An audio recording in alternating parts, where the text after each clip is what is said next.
You know it's this. Take a perk and a talk of that shit. Money swallowed like sis. Did it perfect in the kid. Got a billion who sang on my head. Look at better put on the road I just spent. I know we got $1 million. The devil that shit ain't not cheap again. Hello and welcome back, fellow anime lovers, to MangaMuse. I am delighted to have you join us once again in the world of fanfiction and fantasy. This is the third part of What If Deku Enters Kengan Ashura. Special note, this fanfic is written and a masterpiece of the Nexus 97 on FANFICTIONnet. Do check and support the author too. Now smash the like, share and subscribe button for more. Also press the bell icon so that you never miss such great parts. Thanks for the introduction. Now let's dive into the world. Jaku Park. Crack. The sound of something hitting a tough surface was the only thing that could be heard in Jaku Park. Slam thud. Crack. No children running around screaming. No background hum. No fuss or deafening noises. The park was deserted. Nothing strange or out of the ordinary, being sunrise. In the midst of this idyllic scene, only one person could be found. Crack. A teenager. No older than 13 or 14 years old. He was of average height.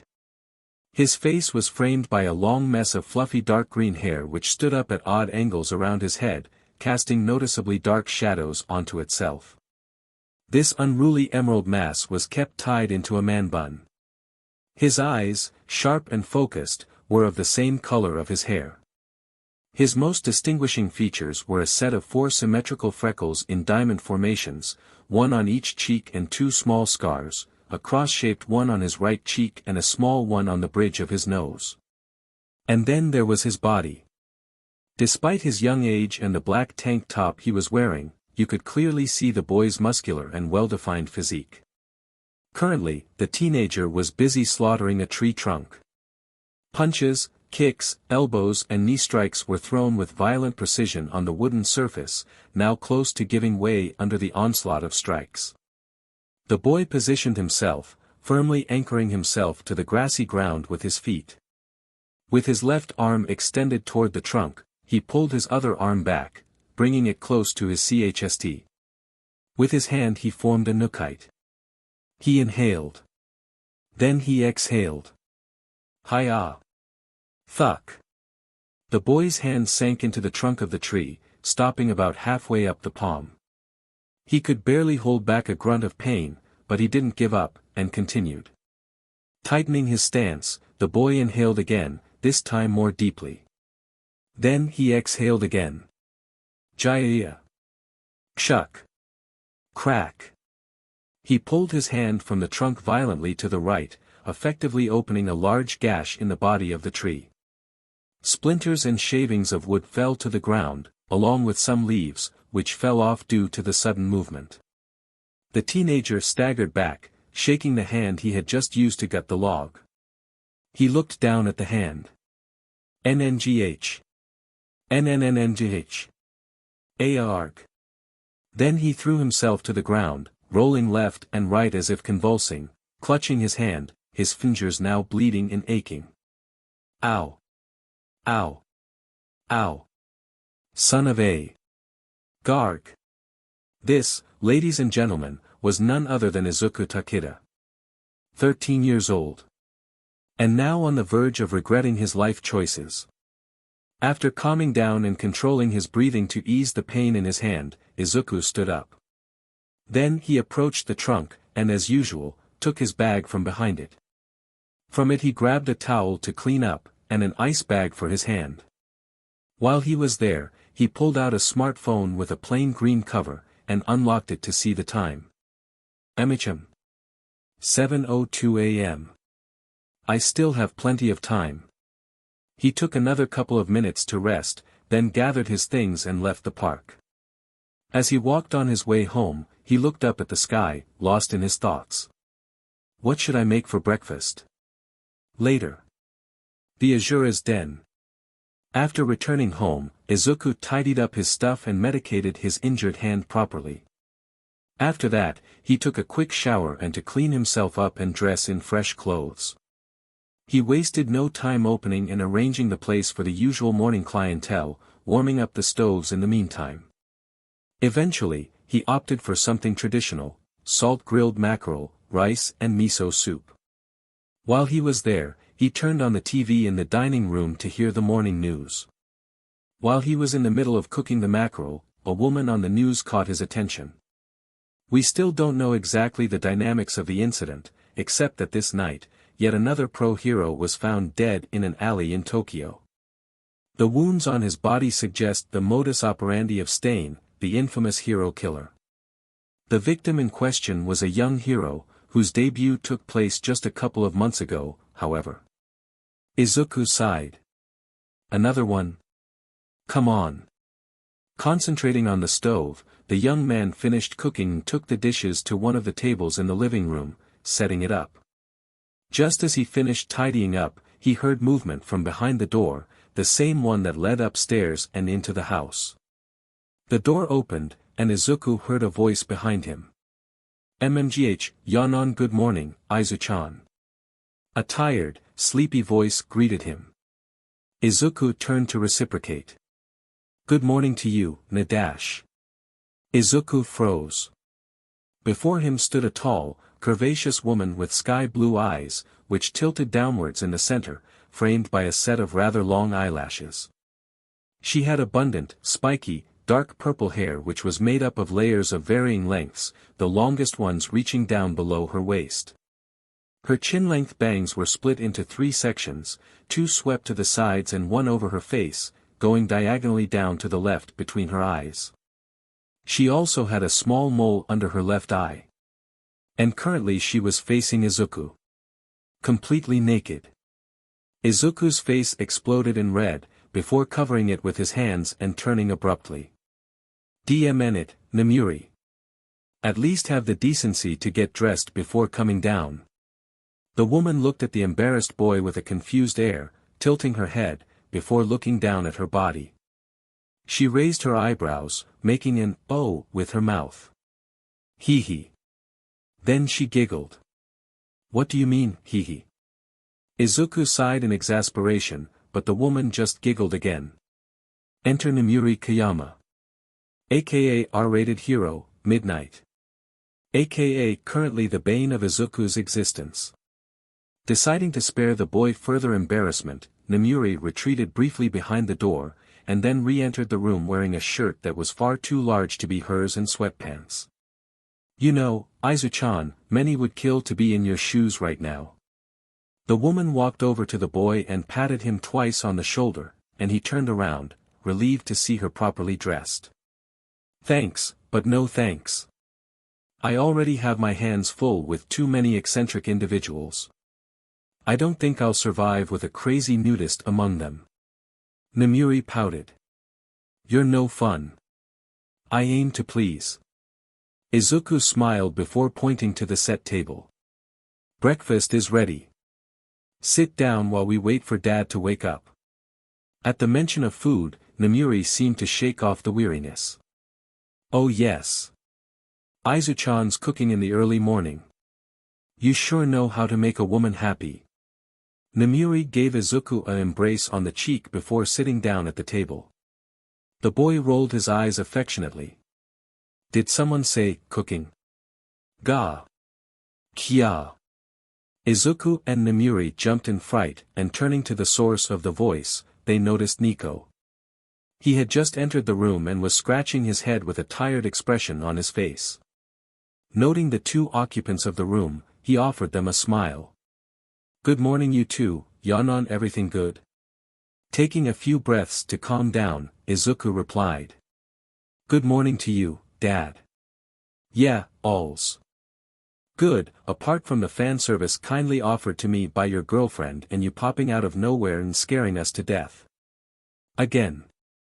Hey, I aim to please." Namuri chuckled. Like father, like son. The 3 shared a laugh, before sitting down at the table for breakfast, conversing about the most disparate topics. Unfortunately, they couldn't avoid the subject of Stain's latest victim. Son of a DMN. Yeah, and this time the hero was a rookie. Recently graduated from Ketsubutsu. Nico sighed slowly, pinching the bridge of his nose.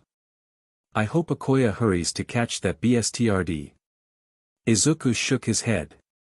Don't encourage him any more than others already do. Auntie Shunka told me that he practically lives in his office at the police station now. And how is that any different from usual? Touché. Father and son laughed before addressing their host. Nimue, please be careful. Stain is operating near Tokyo for now, but who knows when he could move to our city. The woman, who had just finished eating, took a long sip of her coffee and smiled at the boy, then reached out to ruffle his hair. Aw, thanks Izu-chan. But don't worry. As skilled as he is, even Stain wouldn't risk getting noticed in Mizudafu. Not with all the high-profile heroes who live here. Nico finished his miso soup, and joined the conversation. Plus, you know how Stain chooses his victims. He targets heroes hungry for money and fame. So, our dear Kayama-san has nothing to fear, does she? The man winked at his girlfriend, and she responded by gently bumping her shoulder against his. Flattery will get you nowhere, Tokita-san. Really, now? Judging by the way you were squealing last night, I beg to differ. Oh. Oh hey. Look at the time. Izuku made a swift exit from the awkward atmosphere in the room, much to Nico's and Nemuri's amusement. After depositing the dishes in the kitchen sink, he retreated to his room upstairs to get ready for the day. Over the years, Izuku's room had changed noticeably. From a barren, characterless space, it now looked like a proper teenager's room. A desk with a laptop, various school supplies and other utilities on it. Above it, a shelf with the boy's famous analysis notebooks and school books, kindly given to him by Shunka. On some free spaces of the walls there were posters of various heroes and athletes, always linked to the world of martial arts. On the right side of the room, entering the door, there was a full bookcase full of technical manuals on martial arts on the upper shelves, while on the lower ones you could see some comics, both Western and Eastern. On the left side, instead, there was a simple closet with sliding doors. Izuku walked over to the latter, and after opening it, he took his clothes for the day. A simple Gakurin uniform. After getting dressed, Izuku heard a gentle knock on the door, and walked over to open it. Nemuri entered the room, and after setting her eyes on the boy, she smiled. Look at you, young man. The uniform fits you perfectly. Izuku tugged at his collar uncomfortably. I don't know about that. I asked for a bigger size, and yet. The woman shook her head. If it fits you tight, it means the uniform is just fine for the rest of the schoolboys. I doubt they all have your physique, Izu-chan. Izuku scratched his head, embarrassed. A few seconds of silence passed between the two, until Nemuri broke it. Izu-chan, listen. Emi-chan. The boy turned his attention to his interlocutor. I don't want to be pessimistic the day you go back to school after, what? 7 years. Anyway. She walked over and placed her hands on the boy's shoulders in a comforting gesture. If something, anything, should happen, don't hesitate to contact me, okay?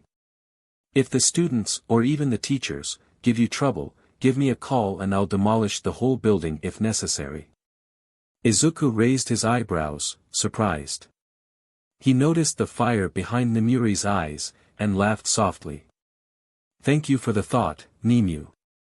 Don't worry, though. He squeezed the woman's hands on his shoulders. Do your best to be the most amazing teacher you can be at UA. And save me a seat there while you're at it.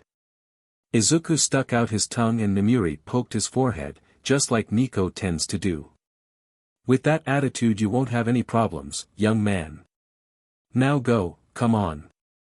And so, after saying goodbye to Nico, and having received a speech similar to Nemuri's, Izuku left the house, walking towards his destination. Half an hour later. Aldera Junior High.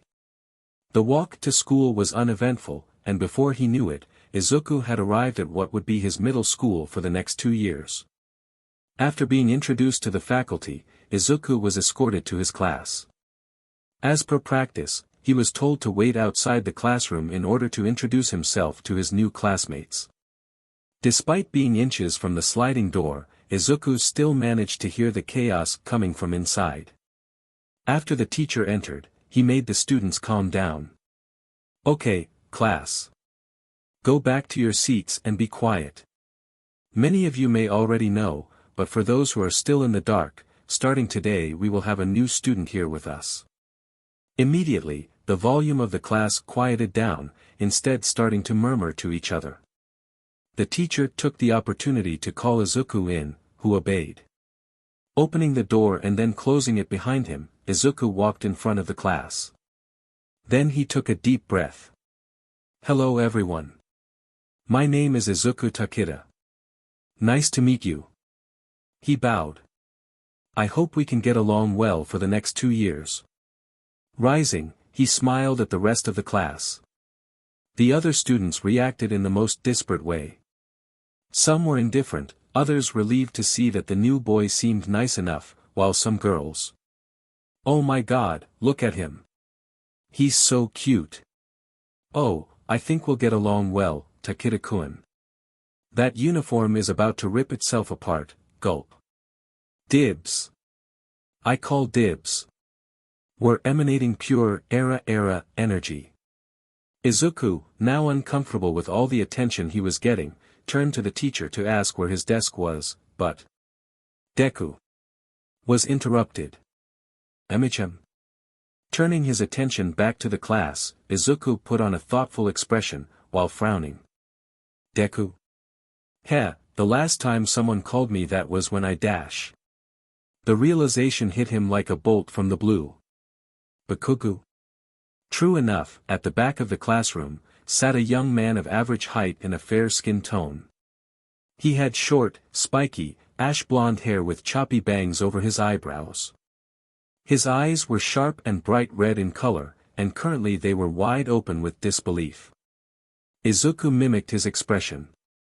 "Bakugou, it really is you. Wow. How long has it been since the last time we saw each other?" 10 years. Katsuki couldn't help but stay there, gasping like a fish. The other students looked at each other, wondering about the relationship between the two. The teacher was also curious, and asked Izuku directly. "Tokita-kun, you and Bakugo-kun already know each other apparently. Are you two friends?" Before Katsuki could argue with the calm and polite manners he was famous for, Izuku beat him to it. "No." The answer, although spoken with the same gentle and calm expression with which he had entered, had a sharp edge that almost made Bakugo and the others jump. "No, we're not." Izuku reiterated. "Sensei, if you don't mind, where is my seat?" "Oh, right. We've cleared the desk by the window. Go on." Izuku bowed his head in a gesture of gratitude, before heading to the aforementioned seat. Once he settled down, he took the school supplies out of his shoulder bag and got ready for class. Completely unaware of the 2 red eyes that were glaring at him. After school. Izuku had just walked through the school gates to head home. All in all, his first day of school had been enjoyable. Some of his classmates, mostly girls, had approached him to introduce themselves and ask him some personal questions. And to his surprise, their reactions to discovering he was quirkless were rather mild. Some were incredulous, given the rarity of people like him, others expressed compassion or pity. Izuku had to refrain from rolling his eyes, while others completely lost interest in him. Typical. Sure, it wasn't the best, but it was still a far cry from total acceptance. Still, beggars can't be choosers, right? Well, it could be a lot worse. Izuku thought as he fiddled with his smartphone to occupy the time while walking. A little calm was always welcome before heading to the dojo to train. But of course it didn't last long. See. Izuku sighed, and stopped. With his phone still in hand, he spoke. You can come out. All three of you. I can almost feel you seething, Bakugo. A few seconds passed, and from around a corner, 3 individuals emerged. One, the most recognizable of the trio, was Katsuki. Behind him, 2 boys from their own class, whose names he had not yet learned. Izuku put the smartphone in his pocket and turned to the trio. He wasn't surprised to see the furious expression on Katsuki's face. Determined not to waste time so that he could go home and then to the dojo as soon as possible, Izuku stepped forward. Hello, Bakugo. Guys. He nodded to the other 2. Can I help you? Do you need anything? Silence. Well. Silence again. Everything okay? Do I dash? Shut the F up. Izuku jumped at the sudden tone of his former friend, who started stomping towards him. Izuku raised his eyebrows, but otherwise, he remained impassive. Now Katsuki was mere inches in front of him. Something wrong? Izuku asked, but that only infuriated the blonde even more. Is that all you have to say? You disappear for 10 years, then reappear out of nowhere and act as if nothing happened. Izuku was confused. Well, how am I supposed to AC dash? I said to shut up. I'll ask the questions here. Behind Katsuki, the 2 boys sneered. Izuku, once again, had to fight every fiber of his body to keep from rolling his eyes. Where did you disappear? What happened to you? What have you been up to for the last 10 years, huh? Oh, for the love of. Izuku's expression hardened slightly, and he answered. Drop the delinquent act, Bakugo. It's embarrassing. The answer silenced all 3, especially the 2 boys. But it didn't last long, as Katsuki's fury returned with a vengeance. What the F did you just tell me, you freak? You heard me. Now, excuse me, but I have to go home. This time it was Katsuki's turn to sneer. Home. Ha. You mean that shitty orphanage? Before the 2 boys could laugh at the blonde boy's alleged jab, Izuku retorted. No, home. You know. Building. Roof. Doors.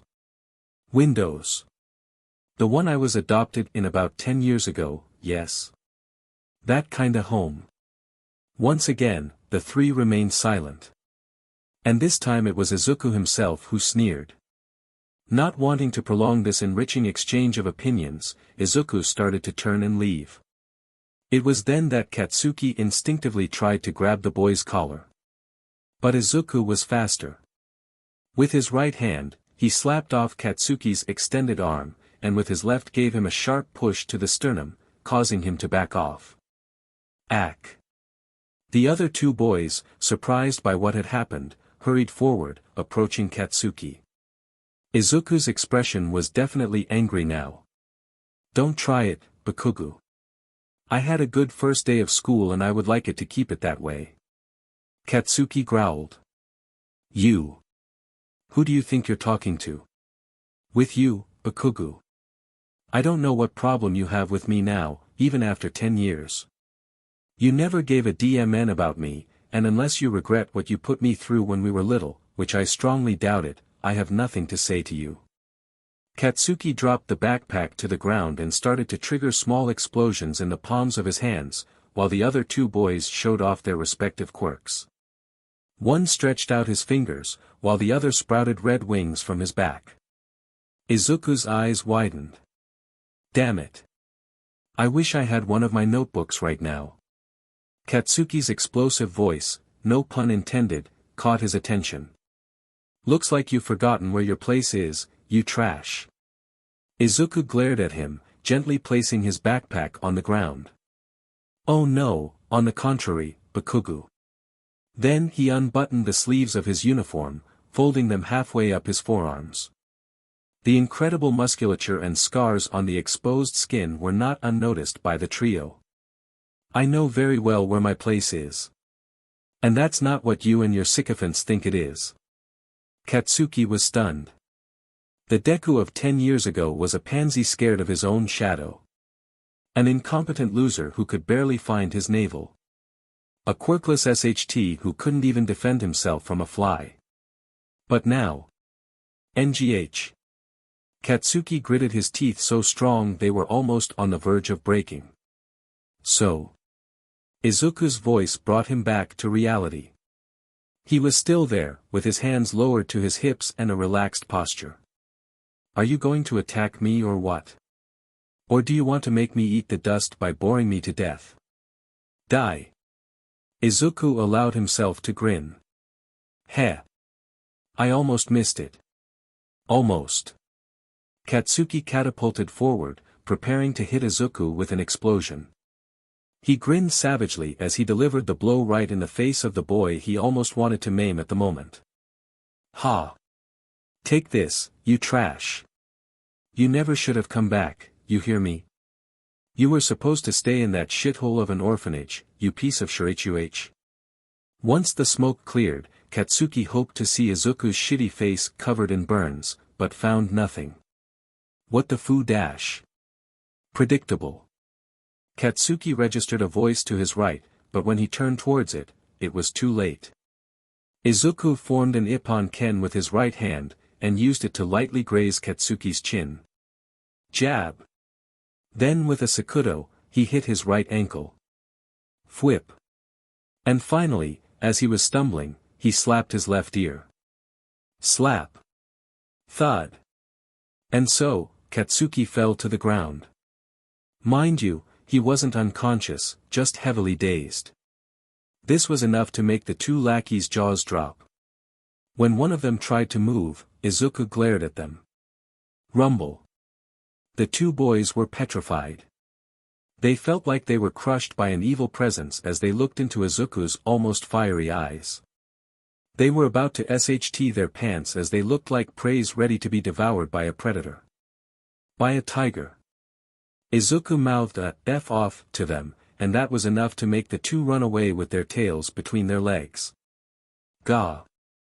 Hearing Katsuki trying to get up, Izuku rolled down his uniform sleeves, went back to get his backpack and started walking away. Hey. Wait. We're not done here yet. Izuku didn't turn around. Yes, we are. A now standing and furious Katsuki barked at the back of the boy's head. You think you're so DMN cool, huh? I wonder how our classmates would act if they found out what kind of freak you really are, you dash. Go ahead. Once again, Katsuki was silent. Izuku turned, and this time there was only contempt and malice on his face. Most of them already know I'm quirkless. But if it can make you feel better, then tell the rest. What the hell, tell the whole school. So everyone, and I mean everyone, will know you got your butt handed to you by a quirkless freak. Katsuki saw red, but Izuku continued. I'm not the same as before, Kaken. He spat out the blonde's old nickname as if it was poison on his tongue. I've grown up since we were little. Both physically and mentally. So go on, do your worst. I wonder how the school would act if they found out how you used to treat freaks like me. It would be a sore point in your spotless record, right? You sure UA would let in someone like that? Katsuki exploded, again, no pun intended. Bullshit. You don't have the ball to do it. Try me. As I just told you, I'm not the same as before. So I'll keep it simple, just for you, Kaken. Izuku approached the boy, who in the meantime prepared himself in case of an attack from the green-haired teen. I'm not putting up with your ego anymore. Either learn to get over yourself and learn some humility, or continue acting like a spoiled, whiny, little beach. But whatever you do, leave me the F alone. And with that, Izuku turned and walked away, once and for all.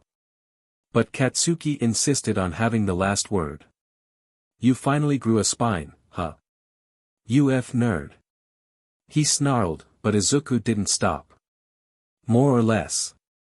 Let's just say that the inside opened my eyes. Izuku did not register any other words, but a bitter thought crossed his head. TSK. I was an idiot to hope you changed. A few hours later. Kureishi Dojo. I mean, I get that everyone has their own tastes and I shouldn't judge people based on that, but come on. NNGT true. You should have seen her, Izuku. She put mustard on a goddamn pork bun. Mustard. Unforgivable, alright. You can say that. And it's not even the worst thing she did. To end the date with a flourish, I thought I'd take her for a short walk on the river bank. Sunset, perfect atmosphere, the two of us alone, you feel me? See classic. Indeed. While we were talking about our tastes in food, it turns out this degenerate eats pineapple pizza. Pineapple. Pizza. Org. Exactly. I can overlook the mustard on the pork bun, but on the pizza I'm immovable. And I'm not just saying this because I'm half Italian. It's common sense, DMN it. Coo. And then she dash. Cos, buddy, ow, as much as I'd love to stay here listening to your experiences with the Ferrer SEC, if you keep squeeze I think they'll have to amputate it. Huh. Oh, CRP. Sorry, Izuku. In one of the Kureishi dojo mats, Izuku and his best friend Cosmo were trying out various SBMSN and grappling techniques. Currently, Cosmo had immobilized Izuku with a triangle choke, and in his verbal rant he had inadvertently tightened his grip on Izuku's arm. After letting him go, Cosmo helped Izuku standing up, and the latter began massaging his arm before stretching the sore limb. Cosmo looked at his best friend with an embarrassed expression. Sorry. I tend to let myself go sometimes. Izuku chuckled. You don't say. I still don't get why all these dates. You have practically dated all the girls in your class. No, scratch that, the whole school. Cosmo shrugged. I prefer to give them the sop, at least that will calm them down for a while, giving me some breathing space. The blonde sighed in exasperation. You're lucky you don't have a whole entourage of girls chasing you at school, Izuku. Sometimes they even follow me to the restroom. Izuku chuckled again. Well, blame that pretty face of yours. Wait until you debut as a fighter and hero, then you can really complain about being too popular with the ladies. Cosmo rolled his eyes. JRK. Hey, speaking of school and girls, how was your first day? Tell me everything. After cleaning up with towels and getting bottles of water to cool down, the two boys sat on the strong floor outside the mats, against a wall. Izuku told his day to Cosmo, who listened silently. The latter's face soured noticeably when towards the end he mentioned the scuffle with Katsuki and his minions. Katsuki Bakugou? The one with the explosive quirk who tormented you as a kid? That him? Izuku gave a dry chuckle. Heh, it's a small world I guess. I'm surprised you went so easy with him. I don't know if I would have controlled myself so well in your place, especially given the history between you two. Izuku shook his head. Trust me, I was very tempted. But I didn't spend all this time learning martial arts and the Nico style to waste it on some cheap delinquents. However, I'll be happy to kick him all over the floor once we get to UA. The Tokita grin appeared on Izuku's face, much to Cosmo's concern. You give him too much credit. This Bakugou seems to me just another enriched brat who thinks the world owes him everything just because he won the genetic lottery with his quirk. Cosmo glared at the other occupants of the dojo. His memory went back to when Mitsuyo gave the legendary lecture to his students 3 years ago. Many of them decided to go straight and behave. Others even sought Izuku to apologize to him when he returned from his adventure in the inside. Sadly, several kids decided to heed their MSTR's warning only initially, just to keep him good and away from them, and then, well. A deathly silence pervaded the dojo. Nobody dared to move. Nobody dared to utter a single word. They could only witness the scene before them. The students tried to keep their distance as much as possible, while trying in vain to stop shaking like leaves. Plick. Even Cosmo, once thrilled to see him again, could now only stare, horrified. Plick. Mitsuyo had an expression similar to that of his pupil, with his mouth slightly open in disbelief. Nico, on the other hand, was at the back of the room. He was leaning against the wall, with his arms crossed. His eyes were half closed, but his gaze was not one of astonishment or horror, but a guilty and, perhaps, almost disappointed one. In the main dojo ring were two figures, one standing and the other down on the mat. One was a boy, around 14, but he was barely recognizable due to his swollen face and body full of bleeding wounds and bruises. His arm was completely dislocated, possibly broken, beyond repair. The other figure was still a boy, but much younger. He towered over his opponent, who was completely at his mercy. A cold and impassive look in his green eyes. The sound of blood dripping from the boy's hands into the ring remained imprinted in the heads of all present. You reap what you sow. Cosmo shook his head abruptly, trying to forget the scene of that day. Izuku looked at him with his head tilted, confused. Everything all right, Cos? The blonde flashed his friend a smile, then changed the subject. I was just thinking that your first match is next week. Cosmo jumped to his feet, but Izuku got up more calmly. Ah, man. I remember my first match like it was yesterday, and I dash. Your first match was yesterday, Cos. Shut up. How do you feel anyway? Nervous? Agitated? Restless? Hungry? Izuku raised an eyebrow. Why should I feel hungry? Cosmo smiled broadly and, for a change, his stomach roared. Izuku rolled his eyes. Come on, Snake Boy, let's think about giving you some food before you eat one of the punching bags. We'll talk on the way to the Denver. Yay! But just to be clear, this time you'll pay out of your own pocket. The last time I offered you dinner, you almost emptied the pantry. Are you sure your quirk doesn't include anacondas too? Izuku. And Cosmo burst out laughing. Then they took their things, changed and headed out of the dojo. After dinner. The Ashura's den. I'm ruined. Nico mumbled as he lay on all fours on the floor, a gloomy aura around him. Cling. Ha. Just what I needed.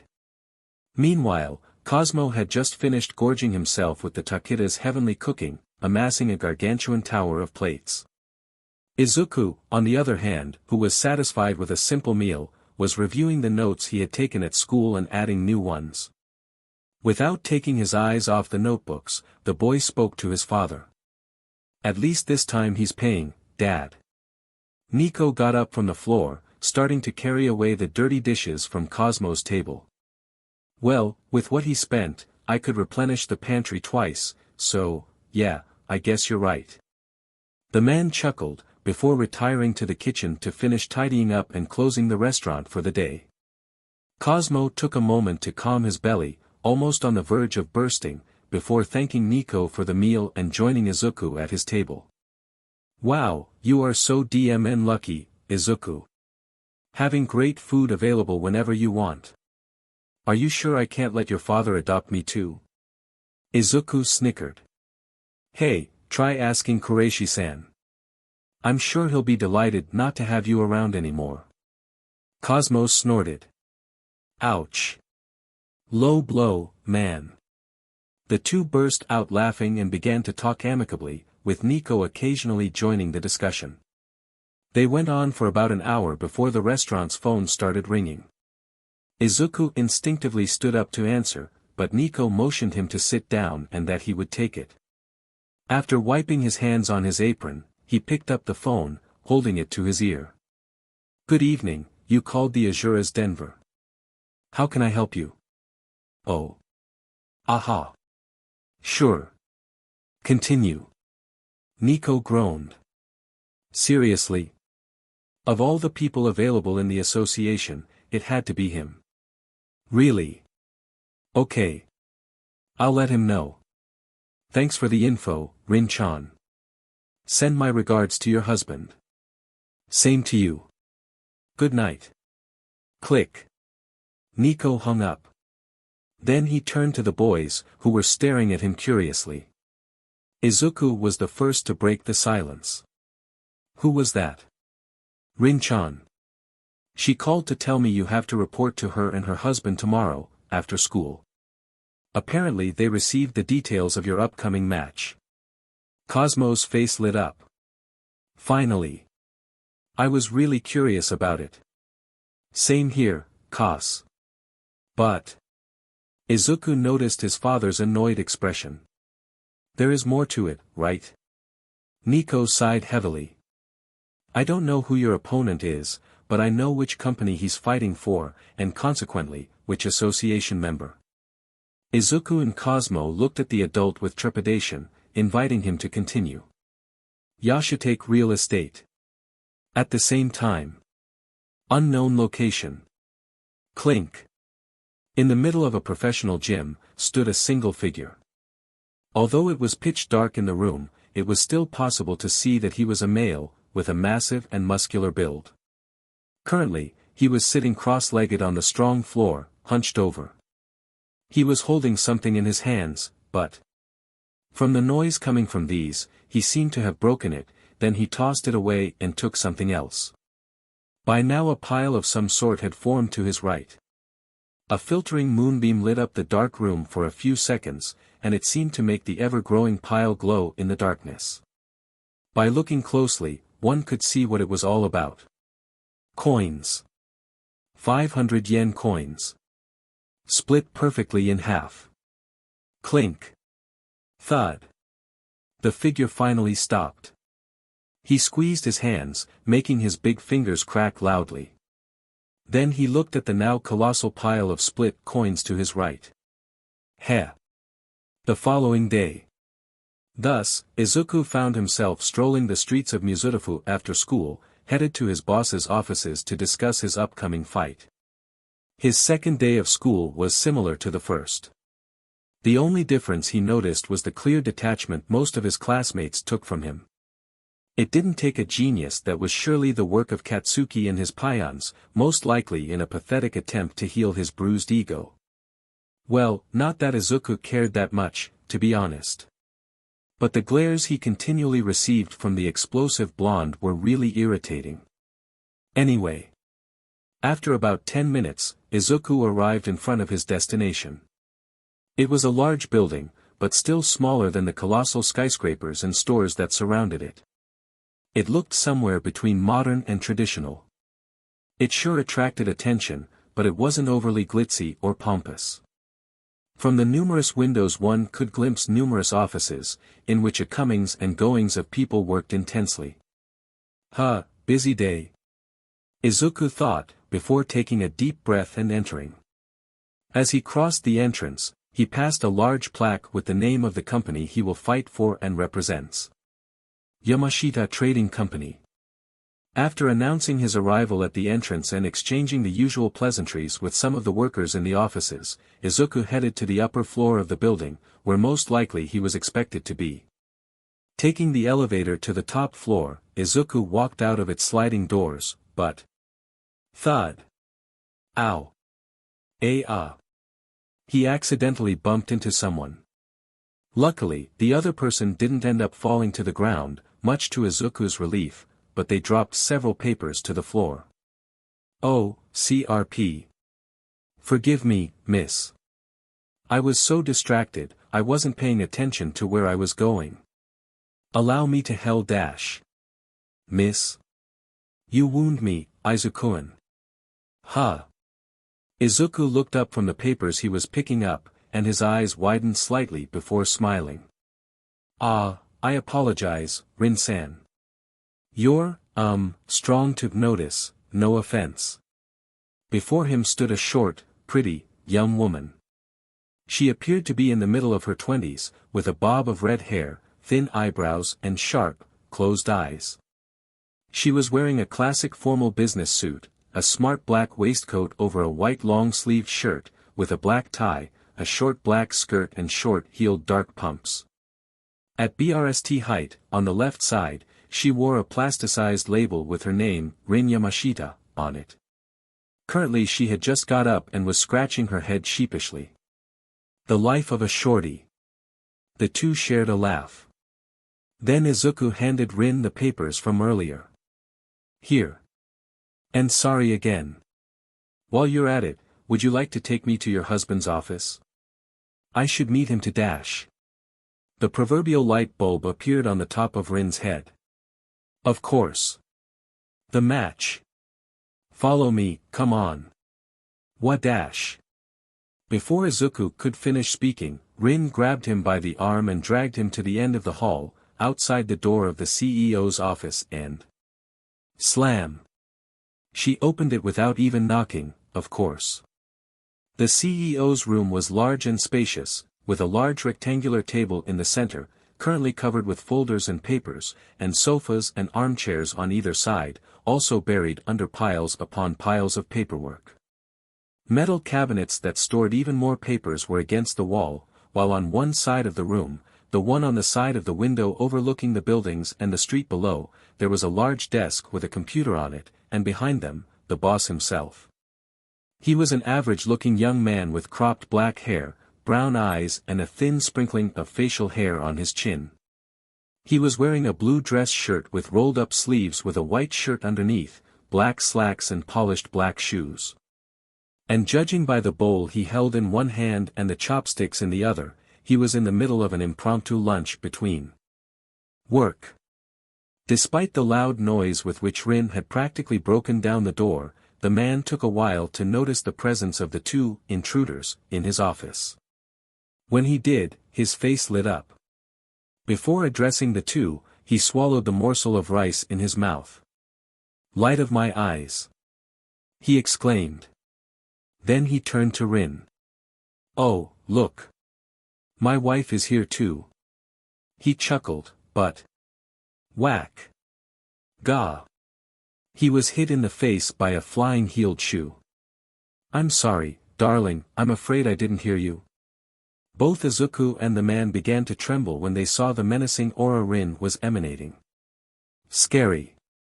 They thought. It was then that Izuku walked over to the desk, where Rin's husband was rubbing his aching face. "Hi, Yasuo-san. I'm here to talk about my match, but..." The boy took a quick look around, noting the amount of work that he seemed to be submerged in. "Maybe it's a bad time. Should I come back later?" The man, now revealed to be Yasuo Yamashita, CEO of Yamashita Trading Company, dismissed Izuku's words. "Nonsense, Izuku-kun. We summoned you here, after all." Yasuo got up from his desk to approach the boy, giving the shoe that hit him just before to Rin, earning a pout from her, in the process.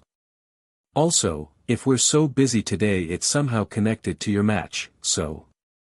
He pointed to one of the free sofas. "Make yourself comfortable, I have several things to update you on." "Rin." He turned to his wife, who smiled at him and nodded. "I'll make some tea and I'll be right with you." Yasuo smiled back. "Thanks, honey." Then he joined Izuku. "Tell me, Izuku-kun." Yasuo hunched over, with his elbows atop his knees and his hands clasped together. He stared at Izuku with a serious expression on his face. "What do you know about Kengan matches?"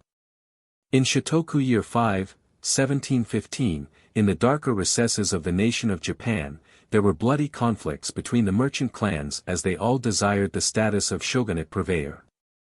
With the merchants willing to go to any lengths to achieve the status, the increasingly violent conflicts spiraled out of the merchants' control until the intervention of 7th shogun of the Tokugawa shogunate, Tokugawa Ieyasu. Summoning the merchants at the heart of the quarrel, Ieyasu told them to settle their conflicts by battling it out fair and square. Upon the shogun's command, the merchants formed a guild and, whenever a dispute arose, they would establish a venue of competition through the guild with the results of the competition being indisputable. Conflicts were settled in a simple one-on-one fist fight between combatants hired by opposing merchants. As such, merchants entrusted their desires to the fists of fighters. Thus, the Kengan Guild was born and consequently, the Kengan matches. Yasuo went on to tell the origins of the guild, with Izuku listening intently. He was so engrossed in the story that he didn't even realize he had finished his cup of green tea until Rin refilled it for him. Yasuo seemed to have reached the end of the tale. The guild still exists today, albeit with a different name. The Kengan Association is its modern reiteration, consisting of illustrious business owners, large corporations and influential people, with the current number of members resting at 418. The association is rumored to have ties with the Hero Public Safety Commission and the most popular pro-heroes too, but I'll let you decide whether to believe it or not. The man finished the tea that was left in his cup, then placed it on the table, taking care not to damage the paperwork on top of it. He looked really pleased at having been able to explain everything to the boy so flawlessly, but... Remarkable, dear.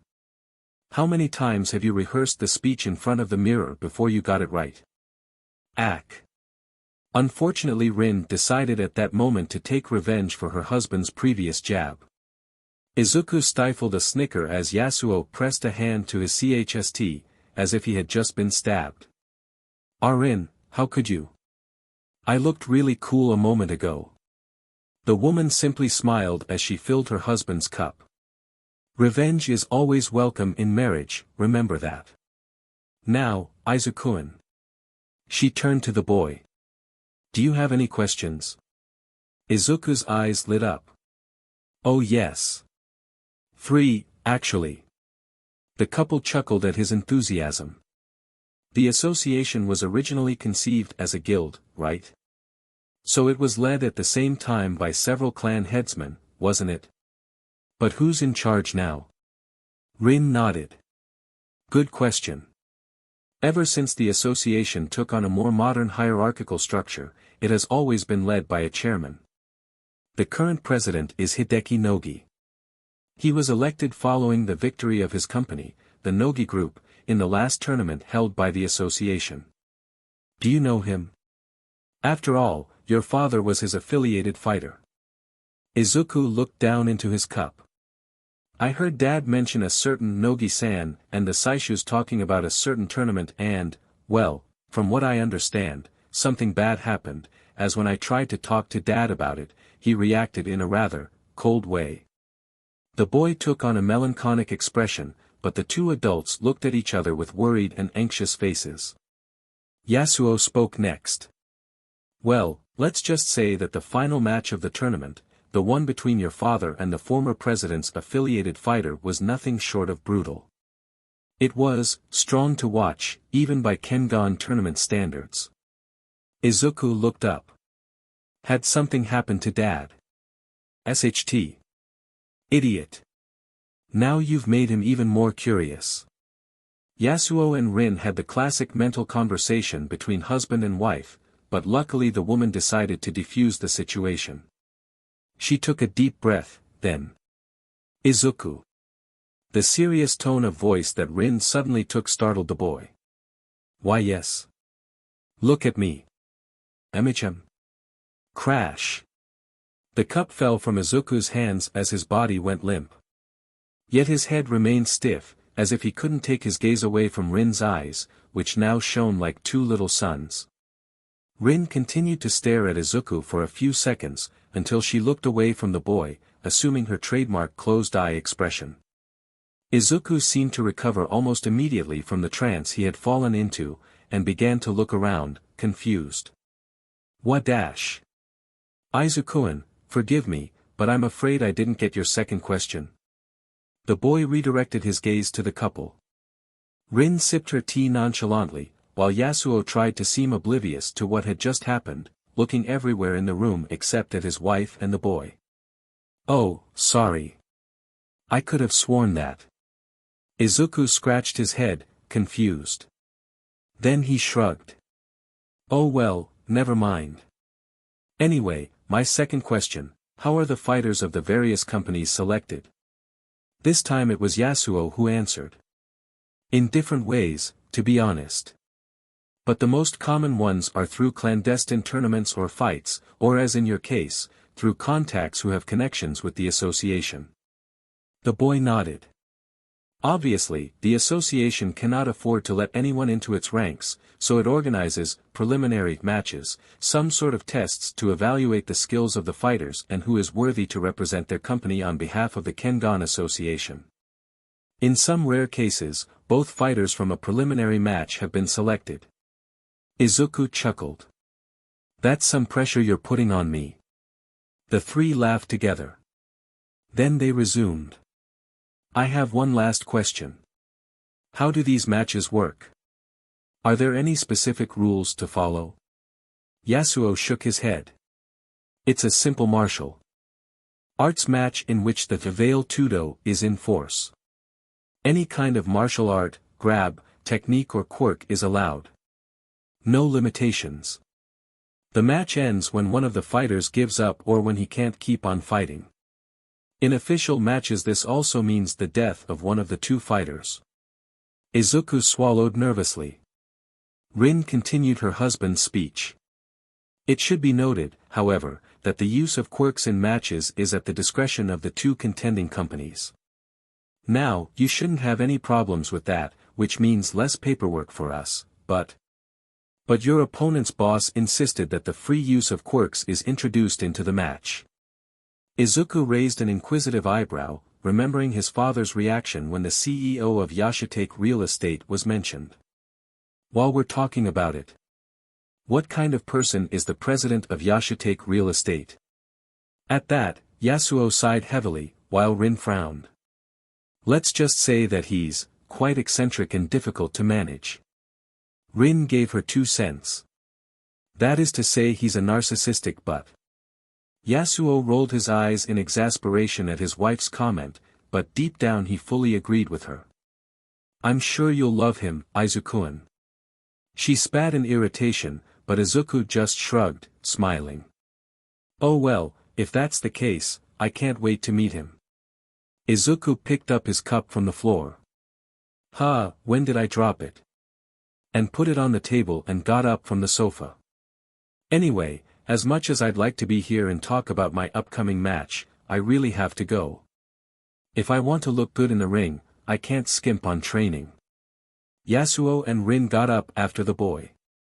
We'll get in touch in the next few days to polish the details, but I'm sure you'll be fine, Izuku. Whatever happens, Yamashita Trading Company is happy to have you with us. Izuku returned the welcome with a formal bow. Thank you, Yasuo-san. Rin-san. I won't let you down. Rin smiled. I know you won't, Izuku-kun. Show them what you've got. After exchanging more pleasantries, Izuku left the offices. Yasuo sighed, pleased with the meeting. Well, we've done everything possible to update Izuku on what he will need to know to survive within the association. Don't you think, Rin? Rin. Thud. Warren. Yasuo realized late that his wife had collapsed to the floor, and was holding her head, clearly in pain. Yasuo rushed to her side, helping her to stand up and directing her to one of the couches. After throwing away the papers on top of it, he made her lie down. Rin weakly opened her eyes. Yasu-chan. The man frowned at her. DMN it, Rin. You know you don't have to use your quirk unless absolutely necessary. Rin smiled wobbly. Hee, my bad. Rin Yamashita. Quirk. Mind wipe. Description. Rin's quirk allows her to erase recent memories of a living being, whether it is a human or an animal. Pros. This power is useful in case she wants to catch someone off guard by making them forget what they were doing/saying, leaving them at her mercy for a few moments. Cons.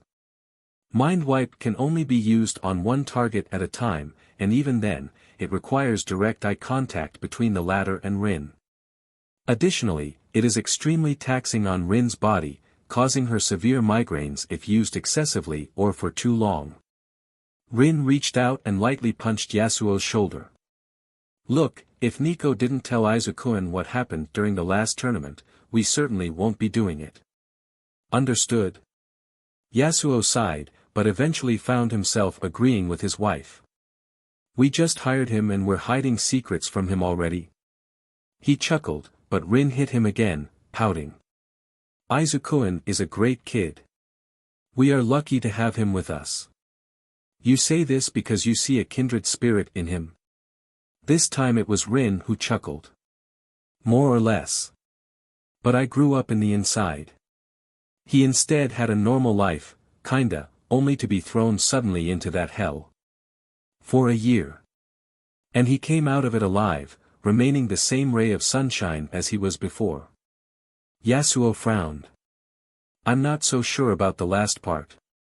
And when he wins, and you heard right, when not if, I can't wait to see the expression on Yashitake's face. Rin grinned mischievously, but her husband shook his head, exasperated. You're enjoying this, aren't you? She stuck out her tongue. Personal deformation. Yasuo rose from his position by the sofa, leaned over to Rin, and gave her a chaste embrace on the forehead. Rest, okay? I'll take care of the paperwork. Rin smiled at him with a loving gaze. My hero. Yasuo smiled back and returned to his desk. A week later. City streets. It was early in the afternoon, and Izuku was walking the streets of Mizutofu. On his back he was carrying a large duffel bag. The temperature was mild, and there was a pleasant breeze. The wind passed through the boy's long, loose hair, making them move. A perfect day. Rightfully so, since the time has come. Soon, Izuku would clash with his opponent in his very first Kengan match. Was he scared? A little. Was he agitated? A lot. Was he anxious about the idea of fighting a strong opponent? Definitely. Izuku took a deep breath of the afternoon air, releasing a long breath. Then he looked up at the sky, thoughtful. In order not to have time-related problems for the start of the match, Nico advised his son not to go to school that day, but Izuku insisted on going. After avoiding the glares, insults, veiled or not, and shouts from Katsuki in his group, he walked out of school. He considered whether to reach the match site by public transport, but then opted to walk there. After his year in the inside, Izuku began to appreciate even more calm places with little to no crowd. Feeling that he was now close to his destination, he pulled out his smartphone to check. Let's see. It shouldn't be long dash. DKU. Oh, for the love of. Taking another long sigh, this time of frustration, Izuku turned away. And, lo and behold, he found himself in front of the figure of Katsuki Bakugo. Completely covered in sweat and panting. He chased after me from school. That's some dedication. Still out of breath, Katsuki opened his mouth to regurgitate yet another verbal jab to Izuku, but he was beaten to it. Look, Bakugo, you have chosen the worst time to pick a fight. I have no time to waste on you or your childish taunts right now, so do both of us a favor and get lost. Boom. With the sweat accumulated from the long run, Katsuki triggered an explosion with both palms of his hands, and made an angry grimace at Izuku. Oh no, I don't think so, Deku. Katsuki slurred the derogatory nickname in an attempt to provoke Izuku. I've had enough of your haughty attitude dash.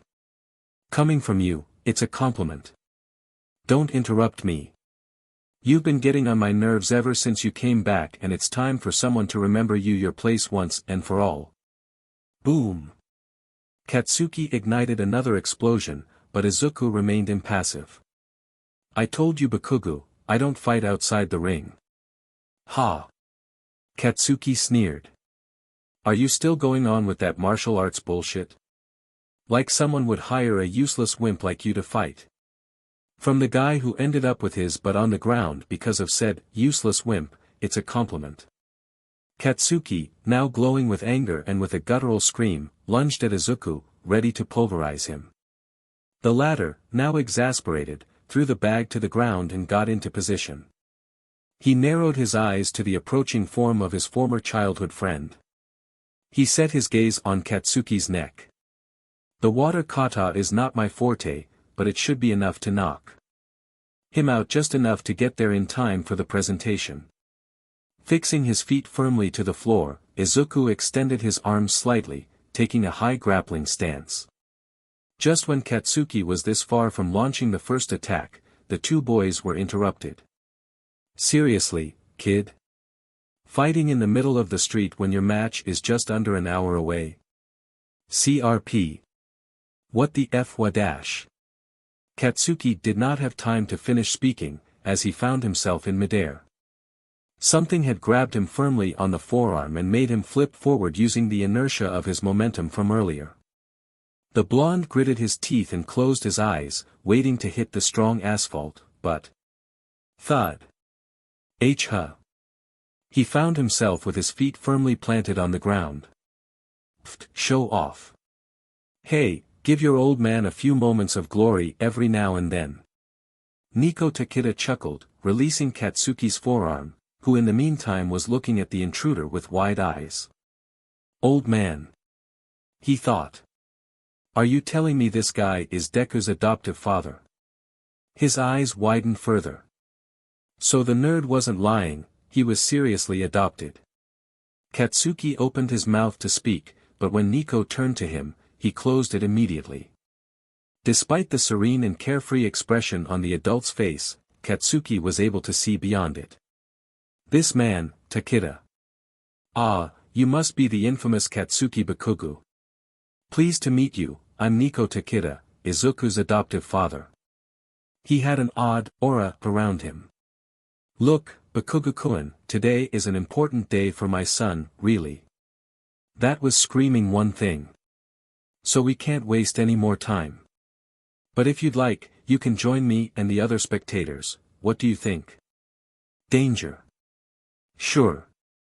Katsuki was so caught up in his thoughts that he answered without thinking, alas. Great. Come on Izuku, let's not keep the others waiting. It was too late to back off. Izuku groaned. If you say so. Come on, Bakugo, pick your jaw off the floor and get a move on. The boy and the adult walked towards their destination, but Katsuki stood there, motionless. Nico turned to his son with a raised eyebrow.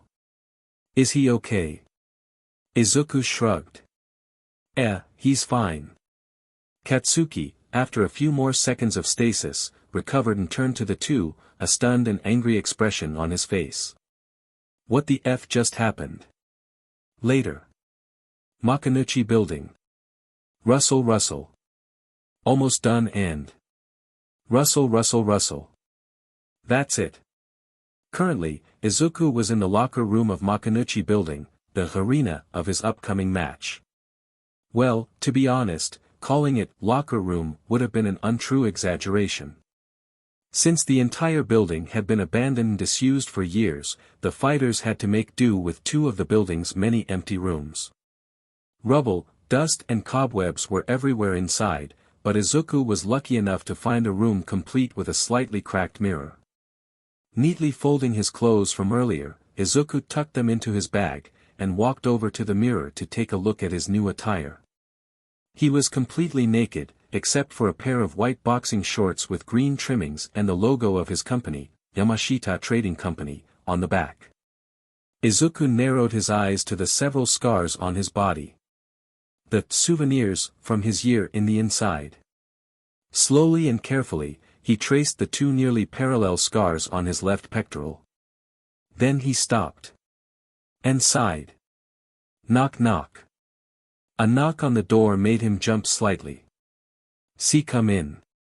Nico entered the door, and after fixing his gaze on the boy, he smiled broadly. DMN, kid, look at you. You remind me of the good times of my youth. Izuku rolled his eyes, smiling. You know, I find it strong to imagine you young, Dad. You look like one of those people who seem to be born already old. Who knows, maybe it's the beard. I'll take that as a compliment on my infinite experience and wisdom, thank you. JRK. The two burst out laughing. The tension of the incoming fight, however, was still present. Izuku turned back to the mirror. It's time, huh? At his son's words, Nico took on a serious expression. Yeah. Izuku closed his eyes, starting a series of controlled breaths. Nico approached him and placed his hands on the boy's shoulders in a soothing and comfortable gesture. You scared? Izuku nodded. I'd be lying if I said no, but at the same time. The boy put his hand on his reflection. It's as if I'm not, on the contrary. He squeezed his hand lightly. CRCCCK. Right now, right here. I wouldn't want to be anywhere else. Crack. The mirror shattered even further under the pressure of Izuku's fingers. The boy gently removed his father's hands from his shoulders and turned to him. An ecstatic expression on his face. I want to fight. I really want to fight. Nico smiled and poked the boy's forehead. That's the spirit. And know that, however it goes. He put his hand on Izuku's fluffy head and placed his forehead against the boy's. I'm proud of you, son. Everything you did and suffered, the training, the fighting, the injuries, the beatings and whatnot, was all about this moment. Izuku nodded. I won't disappoint you, Dad. The man shook his head, smiling. The only person you mustn't disappoint is the one who was staring back at you in that mirror before, remember that. The two chuckled. Now go. Show them what a tiger can do. Izuku grinned back at his father. Right. Izuku left his room, walking the long corridors of the building that would lead him to the fighting arena, located on the ground floor. As he descended the stairs, he heard a murmur below him, and upon reaching the end, he found three people talking to each other. He immediately recognized Yasuo and Rin, but the other one. He was a man of short stature, with a clearly effeminate-looking appearance and short-shaved light hair, a noticeable widow's peak, large eyes and small eyebrows. He wore frameless spectacles and had a single ring piercing in his left ear. He was also sporting a stylish and colorful formal suit. The man in question was the first to notice the boy's arrival, and his expression brightened briefly, before approaching him, pushing through his interlocutors rather abruptly. Rude. Izuku thought before the stranger stopped in front of him. Oh my, you must be, what was it? Izuku Tokita, right? Yamashita Trading Company's new pet. Izuku raised his eyebrows slightly at the man's not-so-veiled jab. More or less. Nice to meet you. Izuku bowed respectfully, but the stranger just backed away, snickering. At least they taught you good manners. Izuku got up from his bow, a neutral expression on his face. Yasuo, on the other hand, shook his head with a sigh, while Rin was this close to kicking this guy in the ball. Anyway, you're facing Yoshiro Yashitake, the high-flying up-and-coming hope of the real estate industry. Try to remember that, boy, for the short time you'll stay in the Kengan Association. Yoshiro started snickering again, but Izuku whistled back. You're really sure about your victory, Yashitake-san? The latter, with a disgustingly theatrical gesture, adjusted his glasses. It couldn't be otherwise. After all, who would lose to a quirkless fighter? Even low-class fighters in the sloppiest and most worn-out businesses could mop the floor with you, boy. Another snicker, but Izuku remained impassive. Wow. That's some arrogance you've got there. Yoshiro shot Izuku a glare. Is it arrogance to speak the truth? He walked over to the boy, jabbing a finger to his chest. Do yourself a favor. And drop out of the match, brat. There's no place here for freaks like you. He snarled. Izuku chuckled. Maybe, or maybe not. It's not our place to judge, Yashitake-san, but remember. The boy walked past the man, pushing him slightly to the side. Hey, Wadash. Confidence is the way of success, but overconfidence is the end of such way. Kriak. Before Yoshiro could reply, the door behind Yasuo and Rin opened. Cough cough ga, figures, of all the rooms I could choose, I picked the one filled with dust and cobwebs, cough. From it came a tall, very muscular young man with a wide and powerful build. He had long, messy, dyed blonde hair, judging by the slightly darker color at the roots, with small eyebrows of the same color. His eyes were green, round-shaped and stretched quite wide.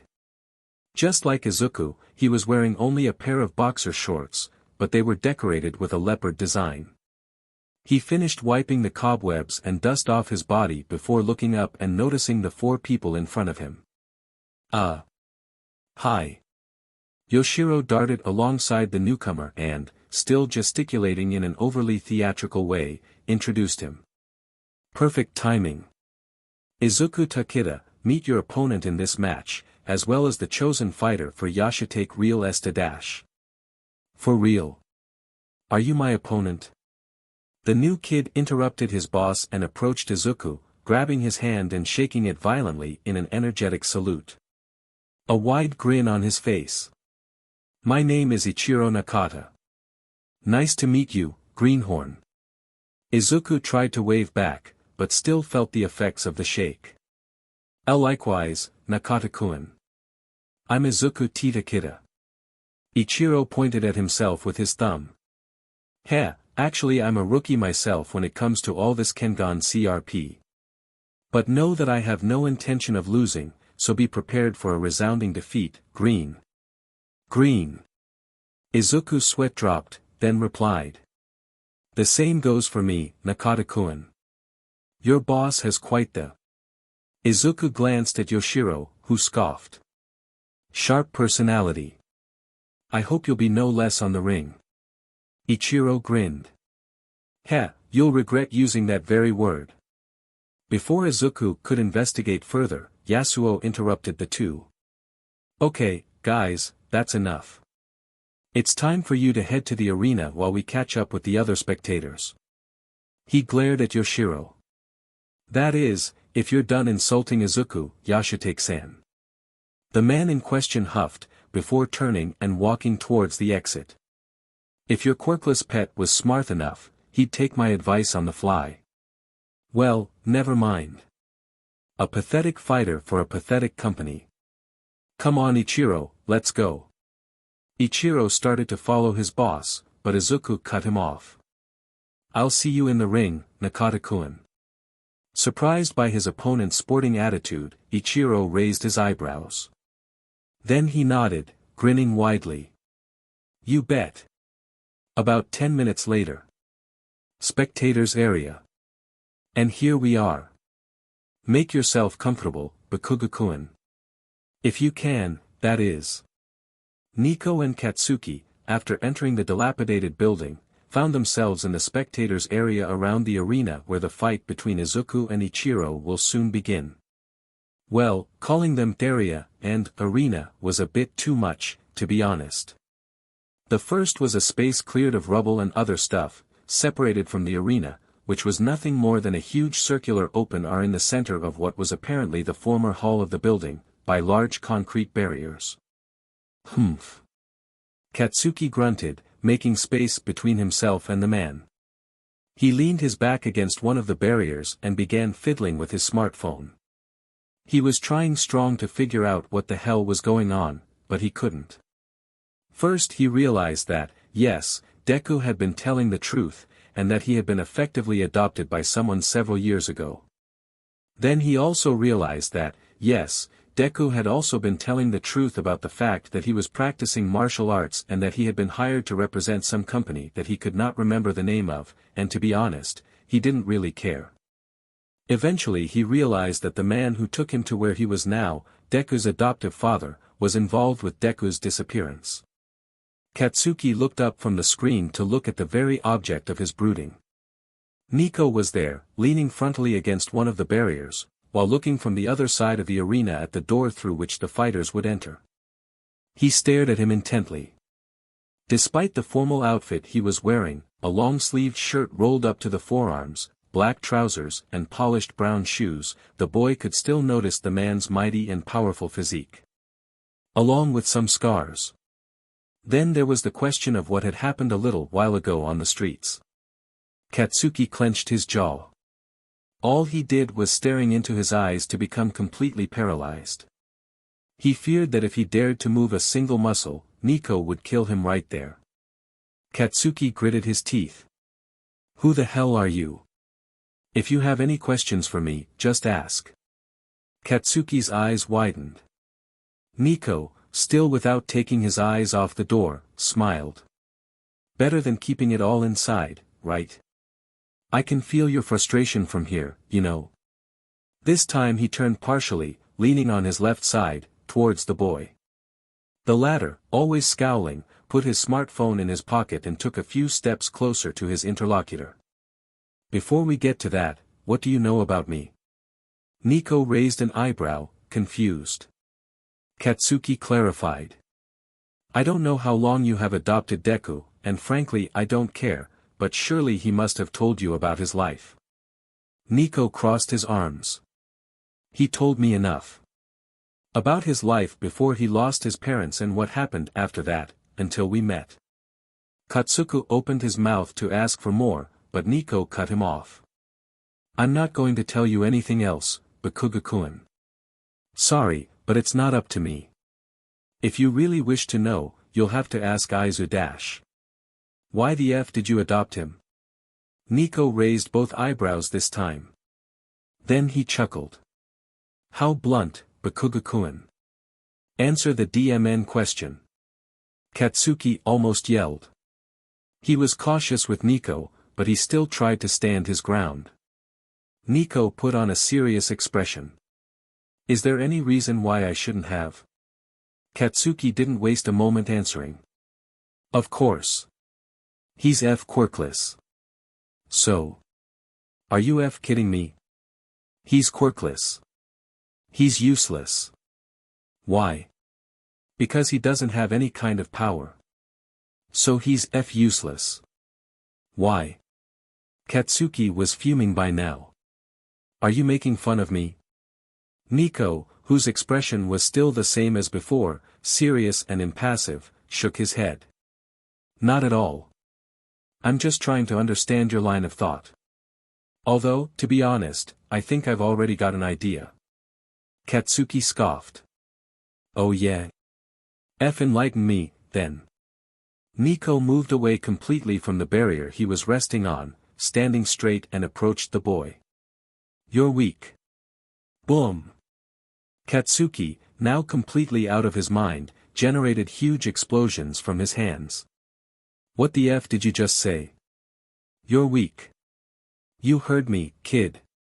Shaking with anger, Katsuki started to move to attack Nico, but... Fwhip.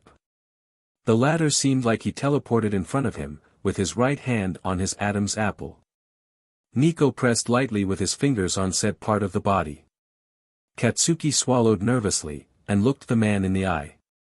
They were cold, empty and fixed on him. The boy felt the same fear and sense of dread he felt before, when he met him. It would be really easy, you know. Nico spoke, his tone sharp. Pierce your carotid artery, I mean. It would take you about 5 to 15 seconds to bleed to death. Katsuki didn't answer. After what seemed like an eternity, Nico pulled his hand away and walked away from the frightened boy. He returned to the same position he had been in before, on the barrier. As you can see, Bakugo-kun. Nico turned his gaze back to the door. Quirks aren't everything. Remember that. His head gestured towards the arena. Look closely at the fight between Izuku and his opponent. My son's victory will be the wake-up call you need. Katsuki recovered, staggering towards the barrier, leaning with his hands. He didn't even register the arrival of other people around him, nor the referee of the match into the arena. He could only turn his gaze to Nico, who was currently talking animatedly to several people. It took him some time to stop the trembling in his legs. With Nico. After his chat with Katsuki, Nico walked away from the shaken boy, and was joined shortly after by a small group of people. Yasuo and Rin, being already inside the building, were the first. After them came Mitsuyo and Cosmo and, finally, Shunka. Nico smiled as he saw the group in front of him. Look at us. It almost seems that the old gang has gathered once again to kick some butt. Even if in this case Izuku will get to do the kicking. Yasuo and Rin laughed, Mitsuyo shook his head smiling, and Shunka rolled her eyes. Cosmo instead had moved from the group to get as close as possible to the ring and have the best view of the fight. After a further exchange of pleasantries, Shunka turned to Rin. Yamashita-san, could you remind me what the purpose of this match is? She asked as she took a seat on one of the concrete blocks that served as makeshift seats. She dusted the seat thoroughly before sitting down, paying attention to the creases on her kimono. The short woman began to skim through a file she was holding, looking for informations. Flip flip flip. Let's see, apparently we're wagering the construction's rights to the new Makunuchi building. A skyscraper to be built here following this building's demolition, and flip. Incidentally, the total project cost is being projected at around 10 billion yen and what? Rin's eyes widened as she read the exorbitant amount. She reread the file a couple more times, in case she got it wrong, but alas. Yasuo Yamashita. The man in question, who was talking animatedly with Nico and Mitsuyo, immediately stiffened. Then, after swallowing nervously, he turned towards Rin. Why yes, dear. The latter stomped towards her husband and grabbed him by the collar of his jacket, bringing him to her level. Then, with a devilish smile on her face, she spoke. Would you mind telling me why you wagered all that money on this match, MHM? Gulp. WL. You know very well that if we lose, we could go bankrupt, yes? It could be our undoing, right? That's no dash. Before Rin could tear through Yasuo even further, Nico stepped in, separating the two. Okay, that's enough you two. No lovebirds bickering here. Rin pouted and stomped. Nico. Nico adopted a serious expression. Izuku will win. You won't lose a single yen, I assure you. Rin held her stern gaze on the man for a few more seconds before relaxing and sighing exasperatedly. Nico. The latter gave a comforting pat on the woman's shoulder. Trust me, Rin-chan.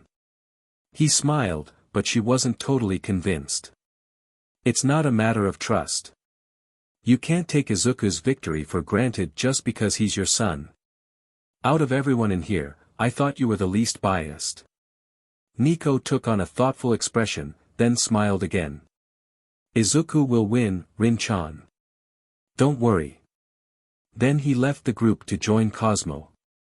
Shunka took the opportunity to get close to Rin, now clearly upset, to try to calm her down. The red-haired woman allowed herself to relax a little, but then she shot a glare to her husband. You get the sofa tonight. She pouted, but Yasuo laughed heartily. Yes ma'am. I'll make it up to you somehow, but for now I ask you to do as Nico said, and trust our little fighter. Shunka sighed. Men. The quartet chuckled until Mitsuyo noticed something. Hey, Shunka-san, speaking of men, where's your husband? The woman looked away embarrassed. Well. Meanwhile. The Azura's den. I can't believe you roped me into doing this. A very tired and exasperated Naomasa Tsukachi said in the middle of Nico's dark and empty restaurant. You don't understand, Tsukachi-kun. This is my hour. The restaurant is closed due to the match, so nobody will bother us. We have plenty of time to look for incriminating evidence against Tokita. Okoya Seishu exclaimed as he laid on the floor of the main hall, tapping the floorboards with his knuckles, looking for Nico's Seacrest stash.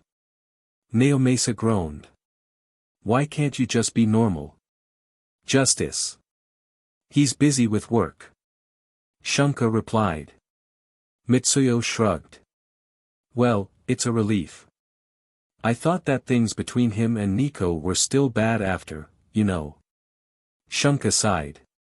We still question his choices and actions regarding Izuku's training, but Nico kept his promise, so no harm done. Tap tap. Testing, 1, 2. Testing, 1, 2, 3. Testing, 1, 2, 3. Can everyone hear me? Their conversation stopped when they heard the match referees testing. Rin's face brightened. It's starting. Come on, hurry up. She grabbed Shunka and Mitsuyo by their arms and dragged them to where Nico and Cosmo were standing. Just then, the fighters made their entrance. Shortly afterwards. Tap tap tap tap. Right now, Izuku was hopping on the spot. His eyes were closed and his breathing even. His body was relaxed. Thud. Then he stopped. He took a deep breath. He raised his arms. And slap. He slapped himself with both of his hands. His eyes widened momentarily, before returning to their normal shape. Sharp and confident. In front of Izuku, his opponent was doing the same. Ichiro was doing various stretching exercises, paying particular attention to his fingers. Around the two fighters, there was a cacophony of sounds, screams, music, shots of cameras and smartphones and talking. Who's the green-haired kid? Is that pretty boy really gonna fight? A rookie? Hey, who's the guy fighting for Yamashita Trading Company? I bet money on him, so he better not F this up. Look at the blonde one, he's huge. Hey! Don't go losing to that little turd. However, currently, nothing else existed for the two fighters except the person in front of them. The two met their eyes. But they said nothing, merely looking each other in the eye. Green met green. After what seemed like an eternity, Ichiro showed off a toothy grin, while Izuku replied with a smile and a nod of his head. Just then, the referee arrived in the middle of the ring. He was a middle-aged man, perhaps already in his 60s, completely bald and slightly overweight. He was wearing the classic referee shirt, with black and white stripes, black slacks and polished shoes of the same color. The referee adjusted his collar, and seemed to be talking into it, certainly to test the microphone. After confirming its functioning, he approached the two fighters. A serious and unyielding expression on his face. He raised his right arm, and total silence fell in the room. It was time. The referee looked first at Ichiro, then at Izuku. Are you ready? The two boys nodded. Face off. The posture of the two stiffened. Take your stance. Izuku adopted the Nico-style stance, similar to the classic orthodox boxing stance, by raising his fists. Ichiro instead lowered himself, assuming a low grappler stance. The air was tense. The silence was palpable. Until. Begin. The referee started the match. But nothing happened. Izuku and Ichiro were there, motionless. It almost felt like they weren't even breathing. Among the spectators there were several confused and irritated looks. Including Katsuki's. What the F are they doing? They're not moving. Wrong. Huh. Katsuki turned to the voice on his left, noticing a blonde bob-haired boy who looked the same age as him. If he remembered correctly, he was one of Deku's father's friends. He had his eyes fixed on the ring, on the motionless figures of Izuku and Ichiro, while filling his mouth with popcorn. Where the F did he get those? It was Katsuki's first thought, but he sent it away immediately. What do you mean? They haven't moved an inch. Surely 2F in scared to make th dash. Shut up and watch carefully, Explodo Brains. They've already started.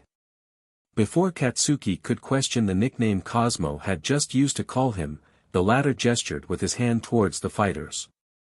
Gazing, shifting weights, taking stances. They've already been doing the fine-tuning since before the match began. He threw a handful of popcorn into his mouth. They are waiting for the right moment to attack, something a brute like you could never understand, much less do.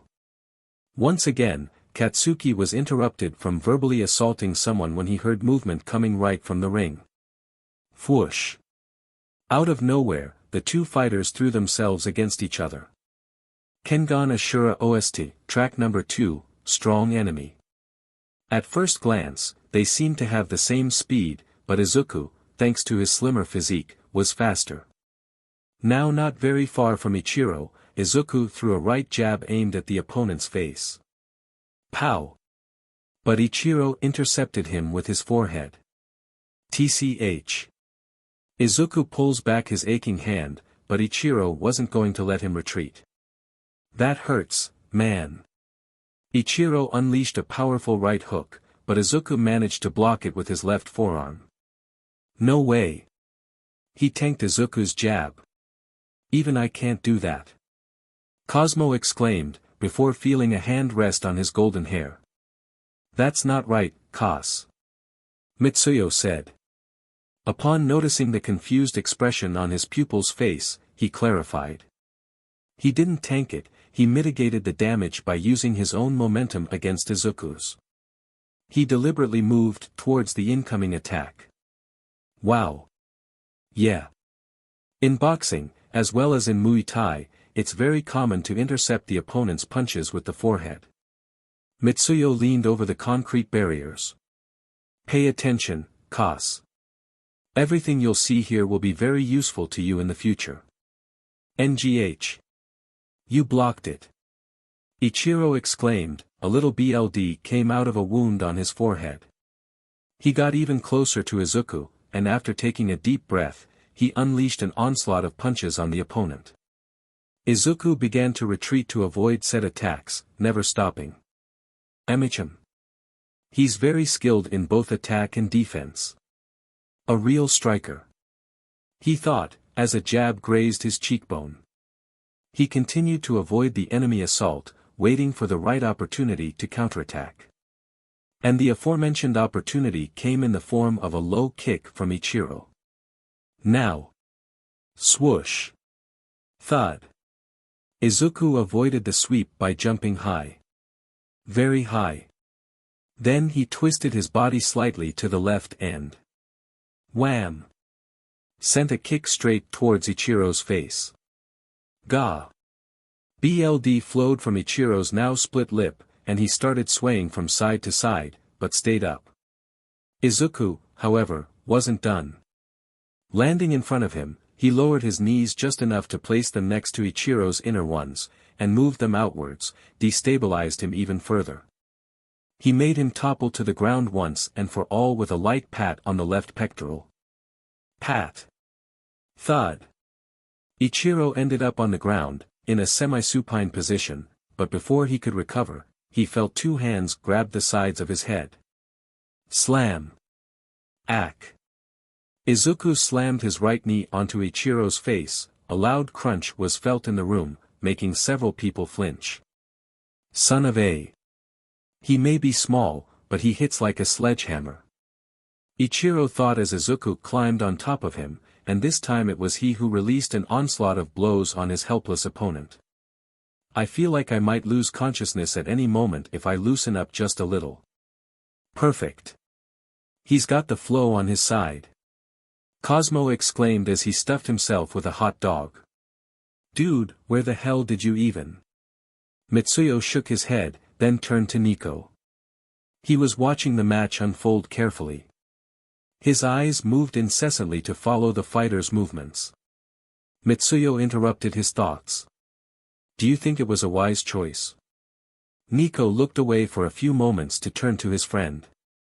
What? Mitsuyo pointed to the ring. Ichiro. Nico frowned, confused. But then he understood. And chuckled. Nico. Mitsuyo looked at him puzzled, but the former merely shrugged. We'll see, my friend. We'll see. Izuku continued to pummel Ichiro, leaving him no chance to escape. Nakata-kun, you're strong, you got good senses, you're a pretty good fighter all around, but... Izuku intensified his blows, much to Ichiro's chagrin, who grunted in pain. I know you're holding back, this fight is gonna end soon if you don't do something, you know. Finally, Izuku broke through Ichiro's guard, and immediately took advantage of it. Now, what it'll be. Raising his right arm high, Izuku threw it down at Ichiro's face. The reactions among the crowd were mixed. Some rejoiced at the pretty boy combat prowess. Some were crying over Ichiro's beating, on which they had bet. Cosmo and Katsuki were caught up in the match, eyes wide open. The first was overjoyed by his friend's performance, and the second incredulous at Izuku's skill and ferocity. Yasuo and Rin were smiling along with many. Shunka watched the scene with squinted and suspicious eyes. Nico and Mitsuyo were impassive. And Yoshiro. Hi. Had a disgusting grin on his face. SHK. Garg. Again silence fell, and everyone's attention turned back to the two fighters. Izuku was still there, above Ichiro, but he looked with a confused and bewildered expression at the arm with which he was about to give the opponent the final blow. Plick plick. Now with BLD flowing from 3 long wounds on his forearm. What the he dash? Whoosh. SHK. NGH. Izuku barely dodged a hand sweep from Ichiro, but... Splurt. HRRK. He squeezed his sternum, from which BLD had just sprayed from a deep wound. Izuku stepped back, making space between himself and Ichiro, who in the meantime had just got up. Once fully upright, the latter sniffed, then spat some BLD on the ground and put his arms forward. It was then, after seeing Ichiro's hands, that Izuku finally understood. Heh. I wish I had my notebook with me. That's some quirk you've got there, Nakata-kun. Ichiro grinned. Now let's get serious, Green. Ow, he must have felt that. Nico winced. Beside him Shunka nodded in agreement. Meanwhile, Cosmo was gorging himself even more than before, prey to the anxiety about the development that the fight had just taken. Mitsuyo was stroking his chin, contemplating the outcome of the match, now no longer so obvious. Bakugo watched silently, his eyes narrowed towards the arena. Finally, Rin was violently shaking her husband back and forth. Why didn't you tell me Nakata-kun had a quirk like that? She yelled, exasperated. I thought YUK knew. And what about Izuku? Why didn't you warn him? She shook him even harder. ITT tried, but he said he didn't want to know. Rin stopped shaking her husband, opting to glare at him instead. Forget the sofa, you're sleeping on the floor tonight. But, dear. The quarrel between husband and wife was interrupted by Yoshiro himself, who took the opportunity to gloat. Hi. Ichiro is an entertainer through and through. He sure knows how to rile up the crowd. He approached the group, looking out over the barriers to get a better look at the two fighters. He turned to Shunka. Seishu-san, my dear, I take it for granted that you are a cultured person like myself and that you are intellectually elevated unlike this rabble around you, yes? First, I'm not your dear. Second, get to the point, your voice is making me queasy. Shunka replied, not deigning Yoshiro even a glance. The man huffed annoyingly. Do you know the 3 main components of grip strength? The strength to break object with pressure, crush grip. The strength to hold object, support grip, and the strength of the fingertips, pinch grip. She answered without batting an eye. Yoshiro snapped his fingers. Exactly. Ichiro's peculiarity, quirk aside, is his phenomenal pinch grip strength. This, combined with his quirk, makes him a formidable fighter in the ring. Ichiro Nakata. Quirk. Razor's Edge. Description. Ichiro's quirk allows him to produce large blades from his body. Said blades can come in a variety of shapes and sizes, and from any part of his body, although Ichiro tends to generate them around his fingers, similar to claws. Pros.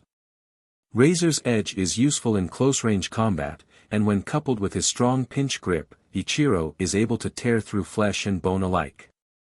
Cons. One of the drawbacks to this quirk is that there is a limit to how much damage the blades can withstand, causing Razor's edge to slowly dissipate, and Ichiro loses stamina from struggling to keep his quirk active. Every part of his opponent's body becomes a weak point. Of course, Razor's edge would be easily countered if poor little Tokita had a suitable quirk, but alas. Yoshiro sneered. Yasuo narrowed his eyes in irritation at the man's provocation, while Rin was fuming. Mitsuyo, who was still looking towards the arena, was holding back Cosmo, who despite being so this close from rushing to Yoshiro to tear him to pieces, was still eating. Nico remained impassive. And Shunka. 50%. The woman's comment confused Yoshiro. I beg your pardon.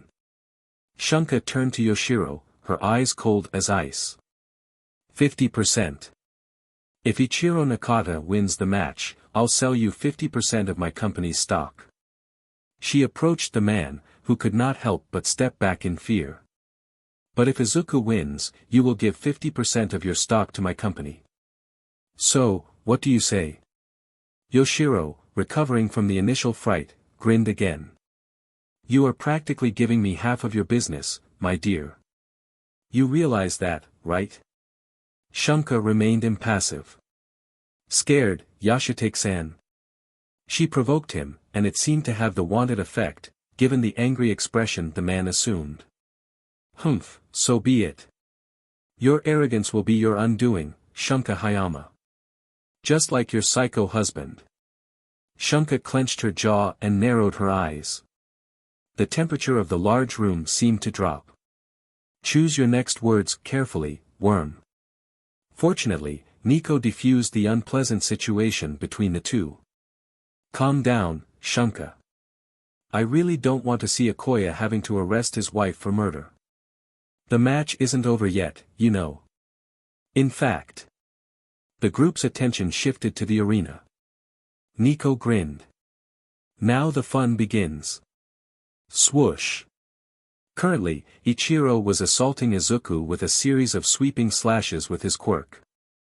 Sharp razors instead of fingers were cutting and injuring several places on Izuku's body, respectively his shoulder, forearm and chest. Ichiro stopped to catch his breath, watching his opponent. Ha. Ha. Ha. Okay, with these last few hits I've managed to make him bleed plenty, he won't last long. He took on his stance again. However. Ichiro glared at Izuku. Why he's not fighting back? Indeed, Izuku was there, motionless. His arms were relaxed at his sides. His body covered in sweat and fresh blood. His breaths were heavy. But despite that, he was calm. His expression, completely neutral, did not take his eyes off his opponent. TCH. Ichiro got ready. It doesn't matter. This match is mine. Then he launched into the attack again. Gra. Ichiro launched an onslaught of slashes, intent on finishing the match once and for all. But Izuku just dodged again, getting hit several times in the process. Apart from a slight, almost imperceptible grimace of pain, the boy showed no sign of giving in under Ichiro's sharp strikes. The latter, now exhausted and almost at the limit due to the protracted confrontation and the excessive use of his quirk, snarled at the green-haired teen. What's the matter, Green? Have you decided to throw in the towel? Swoosh. This is it.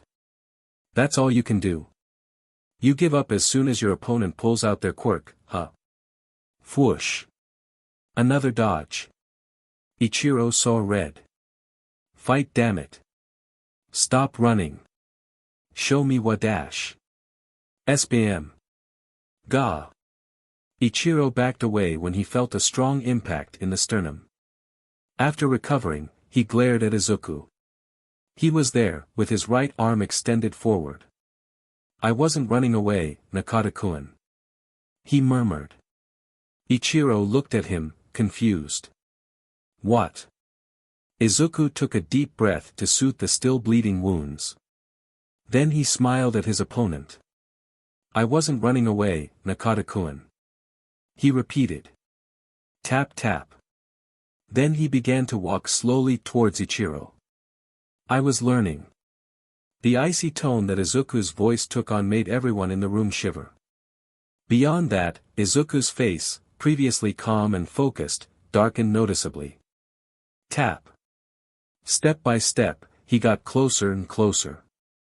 You have a truly phenomenal quirk, Nakata-kun, but unfortunately for you, I discovered how to counter it. Tap. Finally, Izuku found himself facing Ichiro. He was so close that he could feel the blonde's breath move his green locks. Icy green eyes met confused green eyes. Your attacks will never reach me again, Nakata-kun. I win. Shunka said simply, before getting up from her seat and dusting off her kimono. This was enough to receive confused expressions and looks from the various present, except Nico, who was always with his eyes glued to the ring.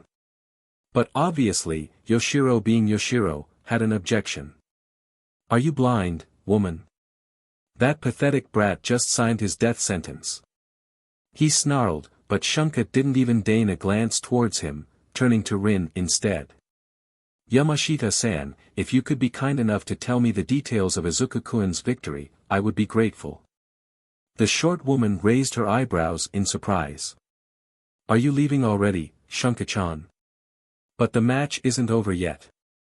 She pouted, but Shunka waved her hand dismissively. There is no need for me to stay, really. As I said, Izuku is one step away from victory. Give him my compliments and tell him that Akoya and I will join you for a possible celebration. Now, sorry but I really have to go. She bowed respectfully, and then took her leave. Yoshiro took the opportunity to vent his frustration with the situation towards the two fighters. Clinging to the barriers, he let out a desperate cry. Ichiro, finish that freak. That quirkless loser. He really must be desperate. He jeered mentally. Now Nico, Mitsuyo, Cosmo, Yasuo, Rin and Katsuki turned their full attention to the two fighters. Izuku and Ichiro were looking at each other.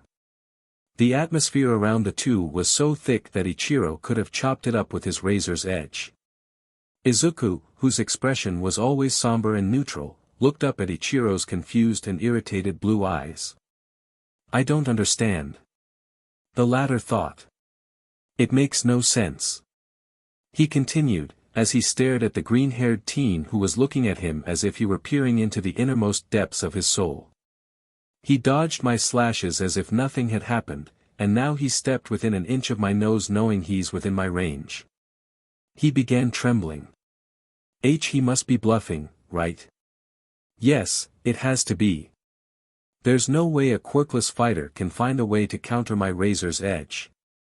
After what seemed like an eternity, Ichiro spoke. I don't think you understand the situation you're in, Green. You're in my range now. Izuku didn't flinch. Are you really sure, Nakata-kun? GRNNGH. Okay, I've had enough. Raising his right arm high, Ichiro prepared to deliver the final blow to the opponent. Among the spectators, numerous shouts echoed, cheers and screams of despair. Ichiro brought down his claws. Time to lose, Green. Time seemed to stand still. Ichiro's clawed arm approached inexorably towards Izuku's face. Rin, unable to look, buried her face into her husband's chest. Cosmo, on the verge of climbing over the barriers, yelled at the top of his voice to his best friend to react. Mitsuyo watched the unfolding with narrowed eyes. Katsuki instead watched with eyes wide open like saucers. Yoshiro instead, once again, had a repulsive grin on his face, and was salivating profusely. And Nico? Heh. Nico smiled. Spat. I'm sorry, Nakata-kun. You are a formidable fighter, with an equally strong quirk. But this match is mine. In the middle of the arena, the two fighters stood completely still. Ichiro, in the position in which he had completed what must have been his winning strike. Izuku, on the other hand. He was in the same position as when he approached Ichiro, with the only difference that he had a raised left arm and was holding Ichiro's clawed hand still. Izuku's fingers were applying a strong pressure, not strong enough to cut himself against the razor blades, but just enough to prevent them from moving. NGH. Ichiro tried to push his arm forward, in an attempt to hurt Izuku just enough to let go of the hold, but it was useless. How is it possible? Recovering from the initial shock, Ichiro realized he still had his left hand free, and wasted no time in launching a new attack. Nice try, Green. But, unfortunately for you, I dash. Hup. What dash? Huh. Looking to his left, the blonde teen noted with horror that it had happened again. This time, Izuku had immobilized Ichiro's attack using the back of his right hand to block the opponent's arm. And no, how did he? I told you, Nakata-kun. Looking down at the opponent, Ichiro found himself face to face again with Izuku's blank and cold eyes. Your attacks will never reach me again. Munch munch crunch gulp slurp. Cosmo, I swear to God, if you don't stop eating I'll have you clean the entire dojo for a month. Cosmo stopped drinking noisily from his smoothie, and turned to his MSTR.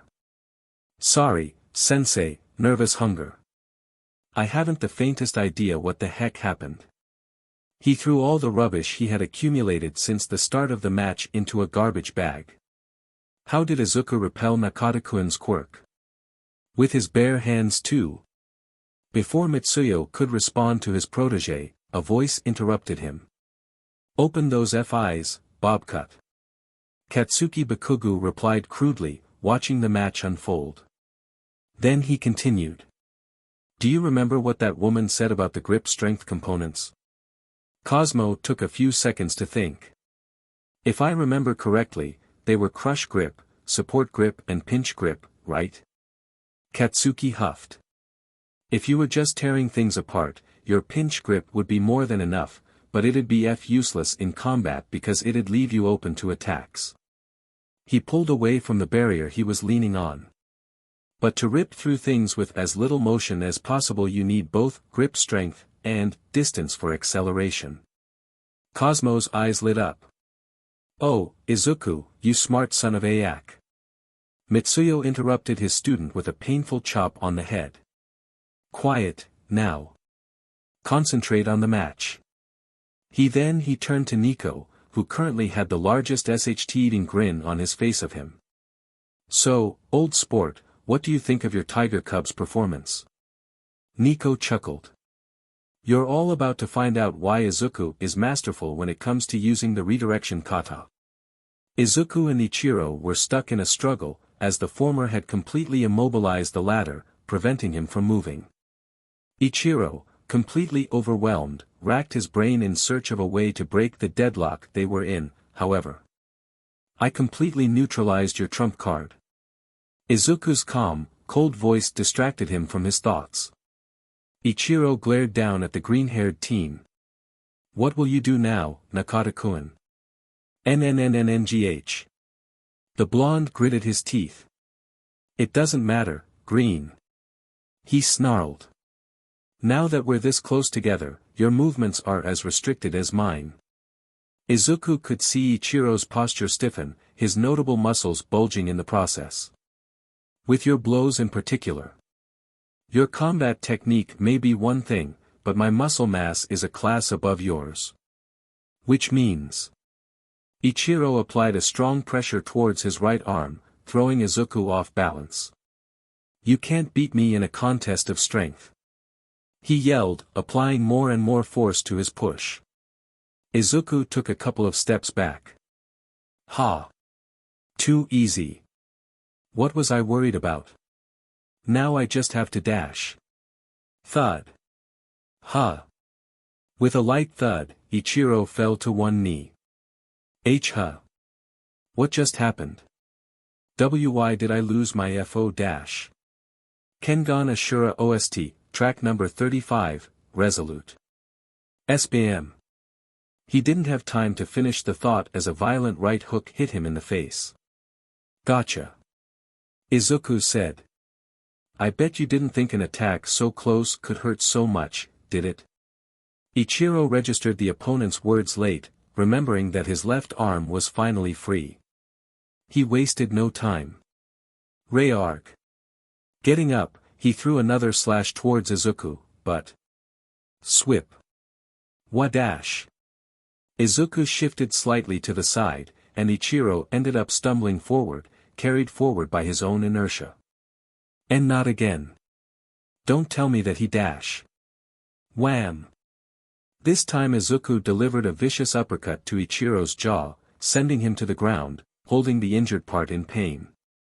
The arena, previously completely shrouded in silence due to the unexpected change of events, erupted again with loud noises.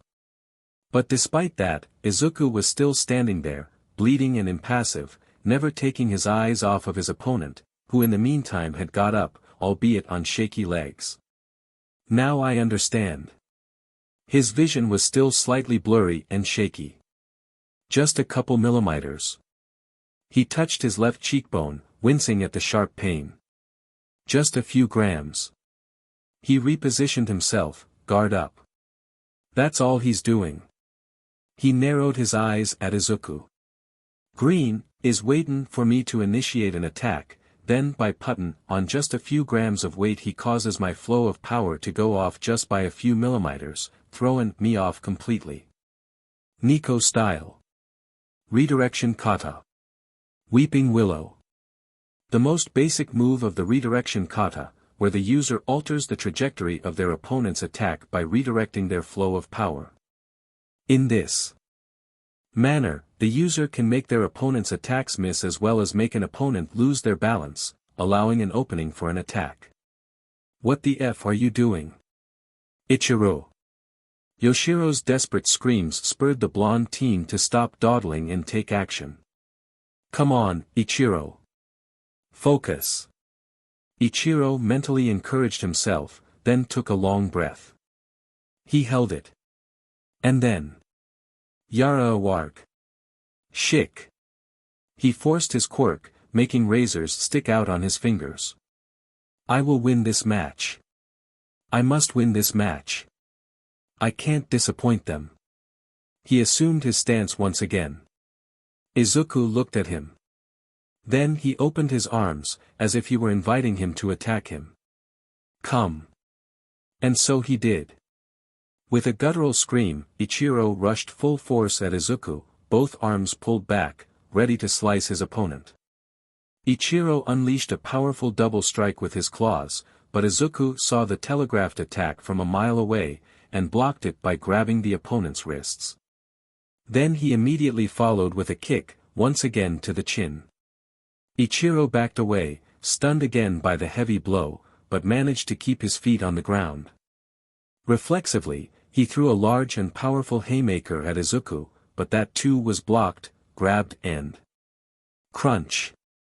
Ourg. Ichiro found himself with his forearm dislocated. What, how? Ichiro grabbed the aching limb, watching it with trembling, frightened eyes. Looking up, he found Izuku right in front of him, flexing the fingers of the hand with which he had dislocated his forearm. His eyes were like daggers, piercing him. Nico style. Redirection kata. Entanglement. A move that goes one step beyond the Weeping Willow. By not only altering the trajectory of the opponent's attacks but grabbing onto them while doing so, the user can redirect the power back into their opponent, causing the dislocation of the joints. What will you do now, Nakata-kun? Izuku repeated. Whop. With an almost feline leap, Ichiro jumped into the air, and with the only usable arm he had, launched a last, desperate attack. Green. But unfortunately. Swoosh. Tug. Slam. Izuku again used Weeping Willow to deflect the attack, sending Ichiro to the ground. The violent impact emptied the blonde's lungs, leaving him without air. His vision was blurred. The pain was excruciating. But his opponent was still there, his hand pressed against Izuku's. GGGH. Ichiro tried to get up, but there was nothing he could do. Ikiru. What the hell do you think you're doing? Get you up. Strike back. Yoshiro's desperate wail didn't reach his fighter. Now on the verge of losing consciousness, Ichiro looked at Izuku. He was smiling. But it was not a sneer of superiority, malice, or meanness. But a genuine smile. The light behind him made it all the more surreal. This guy, he has perfect control over the flow of power, it can't be. He swallowed. Izuku Tokita, are you really quirkless? Nakata-kun. The green-haired teen called to him. Ichiro forced himself to stay awake to listen to his words. This was an awesome match. He smiled broadly. I hope I can fight with you again. Wadash. Slam. Ichiro was unable to respond to the opponent, as Izuku delivered a powerful stomp on Ichiro's face, knocking him out once and for all. Once he lifted the foot, a deep imprint of it could clearly be seen on Ichiro's cheek. We have a winner. The referee yelled at the top of his lungs. The winner is Izuku Tokita. The crowd erupted even further with cheers for the absolutely unexpected victory of the newcomer. Holy SHT, did you see that? He looked so weak at first, yet he managed to win. Is that the quirkless kid that I heard so much about? Arg. I bet my money on that Nakata guy, DMN. Overwhelmed by the noise, and now with no more adrenaline in his body to keep him awake, Izuku began to sway in place. DMN, lost too much BLD, not good. Finally, Izuku fell forward, ready to embrace the floor and get a good sleep. Whomp. But he was grabbed by a pair of strong arms. Looking up tiredly, he noticed Nico's smiling face. Izuku faintly smiled back. Haha, hey, Dad, did you see that? I won. Nico chuckled, tenderly rubbing his son's hair. Yes, you did it. I'm DMN proud of you, son. Izuku's smile widened. Then he passed out. Later. Makunuchi Building's improvised infirmary. On a cot, the winner of the match lay at rest. Thanks to the medical staff made available by the Kengan Association, both fighters were medicated and treated, although some scars will certainly remain on their bodies, mostly Izuku's. The quiet of the room, together with the slight buzz coming from the arena where the spectators were still discussing the outcome of the match, made for a relaxing environment for Izuku, who was resting deeply. Unfortunately, his beauty sleep was interrupted by an incessant noise from a nearby room. Yelling, to be precise. Squeezing his eyes shut, Izuku turned away, trying to isolate the annoying sound and go back to sleep. But it was useless. Uff. Groaning, he stood up, wobbling a little on his feet and wincing slightly from the pain of his newly dressed wounds. I'm not looking forward to waking up tomorrow morning. He sighed.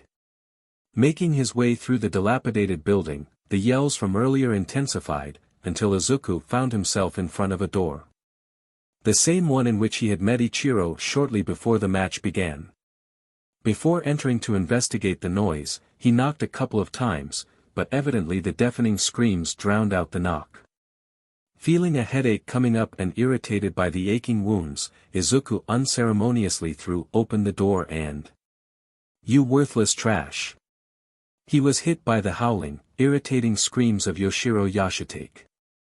The man, red with anger and about to explode, was yelling at Ichiro, who was sitting on some debris with a dejected expression, his face and body still bandaged. You talked a big game, and this is what you give me? Yoshiro kicked a piece of broken concrete. I'm sorry, sir. Ichiro said in a weak voice, but this did little to calm the man. "You're sorry. You're sorry. You're sorry." He stomped towards the boy. "You lost against a quirkless fighter. A quirkless fighter from Yamashita Trading Co., for F Sake. Do you have any idea of the position you put me in? About my reputation?" Ichiro looked away. I am mortified, I dash. Slap. Yoshiro slapped Ichiro. The sound echoed through the empty room. "Save your pathetic excuses, scum. I should have known you were nothing but garbage. A dreg coming from the sticks." Ichiro said nothing, but he clenched his fists in frustration. But Yoshiro wasn't done yet. "You're done, you hear me? Done. You're fired, so don't show your pathetic loser but at Yashitake real estate anymore." He raised his hand to hit the boy again. Thwad. But before he could bring his hand down, Izuku grabbed his wrist. "H-ha. What dash?" Yoshiro and Ichiro looked with surprise at the arrival of the green-haired teen, who was glaring at the former with his emerald orbs. "That's enough, Yashitake-san." Recovering from his initial astonishment, Yoshiro snarled at the boy. "Why you? How dare you put your hands on me, you quirkless freak? Do you realize who I am? Do you realize that I don't care?" Izuku spat, making the man flinch. Then, with a violent tug, he pulled the man towards him, putting himself between him and Ichiro. "I think you're done here, Yashitake-san. You dash. Get lost. Now." The teen growled, and Yoshiro backed away in fear. But he was still determined to have the last word. "Tch. Whatever. You may have won this time, but heed my words, brat. The Kengan Association will eat you alive." Then he stomped his way out of the room, cursing and yelling, leaving the two boys alone. Wow. If all the members of the association are as lovely as him, I'm bound to have tons of fun. Izuku thought bitterly. Then he turned his attention to Ichiro, who was currently staring at the floor with a sullen expression. "Hey, you okay?" he asked. "Yes. Thanks for the help. I'm sorry you had to witness that scene." Ichiro sighed. Izuku took a moment to observe the boy in front of him. His expression. His posture. His wounds. They were very familiar. Rustle. Without warning, Izuku sat down next to Ichiro, still leaving some space between them. The blonde didn't move from his spot, much to Izuku's relief. "You were really phenomenal back there, you know." Ichiro broke the silence. "I'm serious. Technique, power, and performance. You were really amazing." He raised his right hand, starting to flex his fingers. "And you don't even have a quirk. Heh, it really makes you put things in perspective." He lowered his hand, taking a long sigh. Then he turned to Izuku. "I'm sorry, I don't want to sound like a sore loser, but... Hey, it's okay. I understand." Izuku tried to console him. I had a lot of stuff that depended on me winning and DMNIT. Ichiro snapped and smashed his fist on the debris he was sitting on, too upset to worry about the pain. Despite the display he had just witnessed, Izuku stood there, motionless. Ichiro drew a shuddered breath and buried his face into his hands. Then he let out a dry chuckle. "I'm sorry you have to see me like this. Yashitake-san was right, huh? I'm really pathetic." Izuku took a few seconds to let him calm down, then remembered a similar situation that happened between him and Nico. "If you want to talk, I'll listen." Ichiro glanced up to Izuku's emerald eyes, looking at him perplexed. The latter just smiled. "I know it's difficult to confide in someone you've just met, but if you need to talk or just let off some steam, I'm here." Ichiro raised both eyebrows, surprised at the unexpected kindness of his opponent. Then he chuckled again, but genuinely this time. You really are something else, Green. I have my moments, thank you. The two shared a laugh, and the air around them seemed to lighten. I need money. Finally, Ichiro said. Izuku put on a surprised expression, but let the blonde do the talking. We're a family of 3. My mom, my younger sister and I. Mom goes out of her way for the two of us, telling us we don't have to worry about our money problems, but... He sighed again. She's killing herself. She currently has 3 different jobs, and we can barely scrape by. I tried to get her to let me look for a part-time job, but she doesn't want to hear it. So. You decided to try with the association, right? Izuku asked. Exactly. They pay well, you know. I've always had some kind of fighting flair, and with my self-taught martial arts and quirk, I thought I'd try to get hired by a company as an affiliated fighter, but... I understand. I'm sorry, Nakata-kun. Ichiro shook his head. Hey, don't apologize for winning. Like I said earlier, you did great. Izuku smiled in response, but then something occurred to him. If I may ask you, Nakata-kun. You told me about your mother and sister, but what about your father? Ichiro gritted his teeth and frowned. He's out there, somewhere. But I don't consider him a relative. Not anymore. Realizing he had touched on a sensitive topic, Izuku dropped it. He changed the subject. You know, I want to be a hero. Now that got Ichiro's attention. He swiftly turned towards Izuku with comedically wide eyes. A hero? But dash. I'm quirkless, yes. Izuku smirked, while Ichiro scratched his face sheepishly. Sorry, I didn't want to sound like a deech, but... He struggled to find the right words. It's not something you hear every day, I know. Izuku replied. I'm an orphan, Nakata-kun. My parents died about 10 years ago in a villain attack. Life after that was, difficult, to say the least. He smiled sadly. Ichiro listened attentively. I'll spare you the details, but I was in the same situation you are in now. I was ready to throw in the towel. He sighed. But then I met Nico. He smiled. He was the first to believe in me. He took me with him. He taught me a lot of things. He gave me something to put my all into and believe in. He saved me, so. Izuku stood up from his spot, dusting his shorts.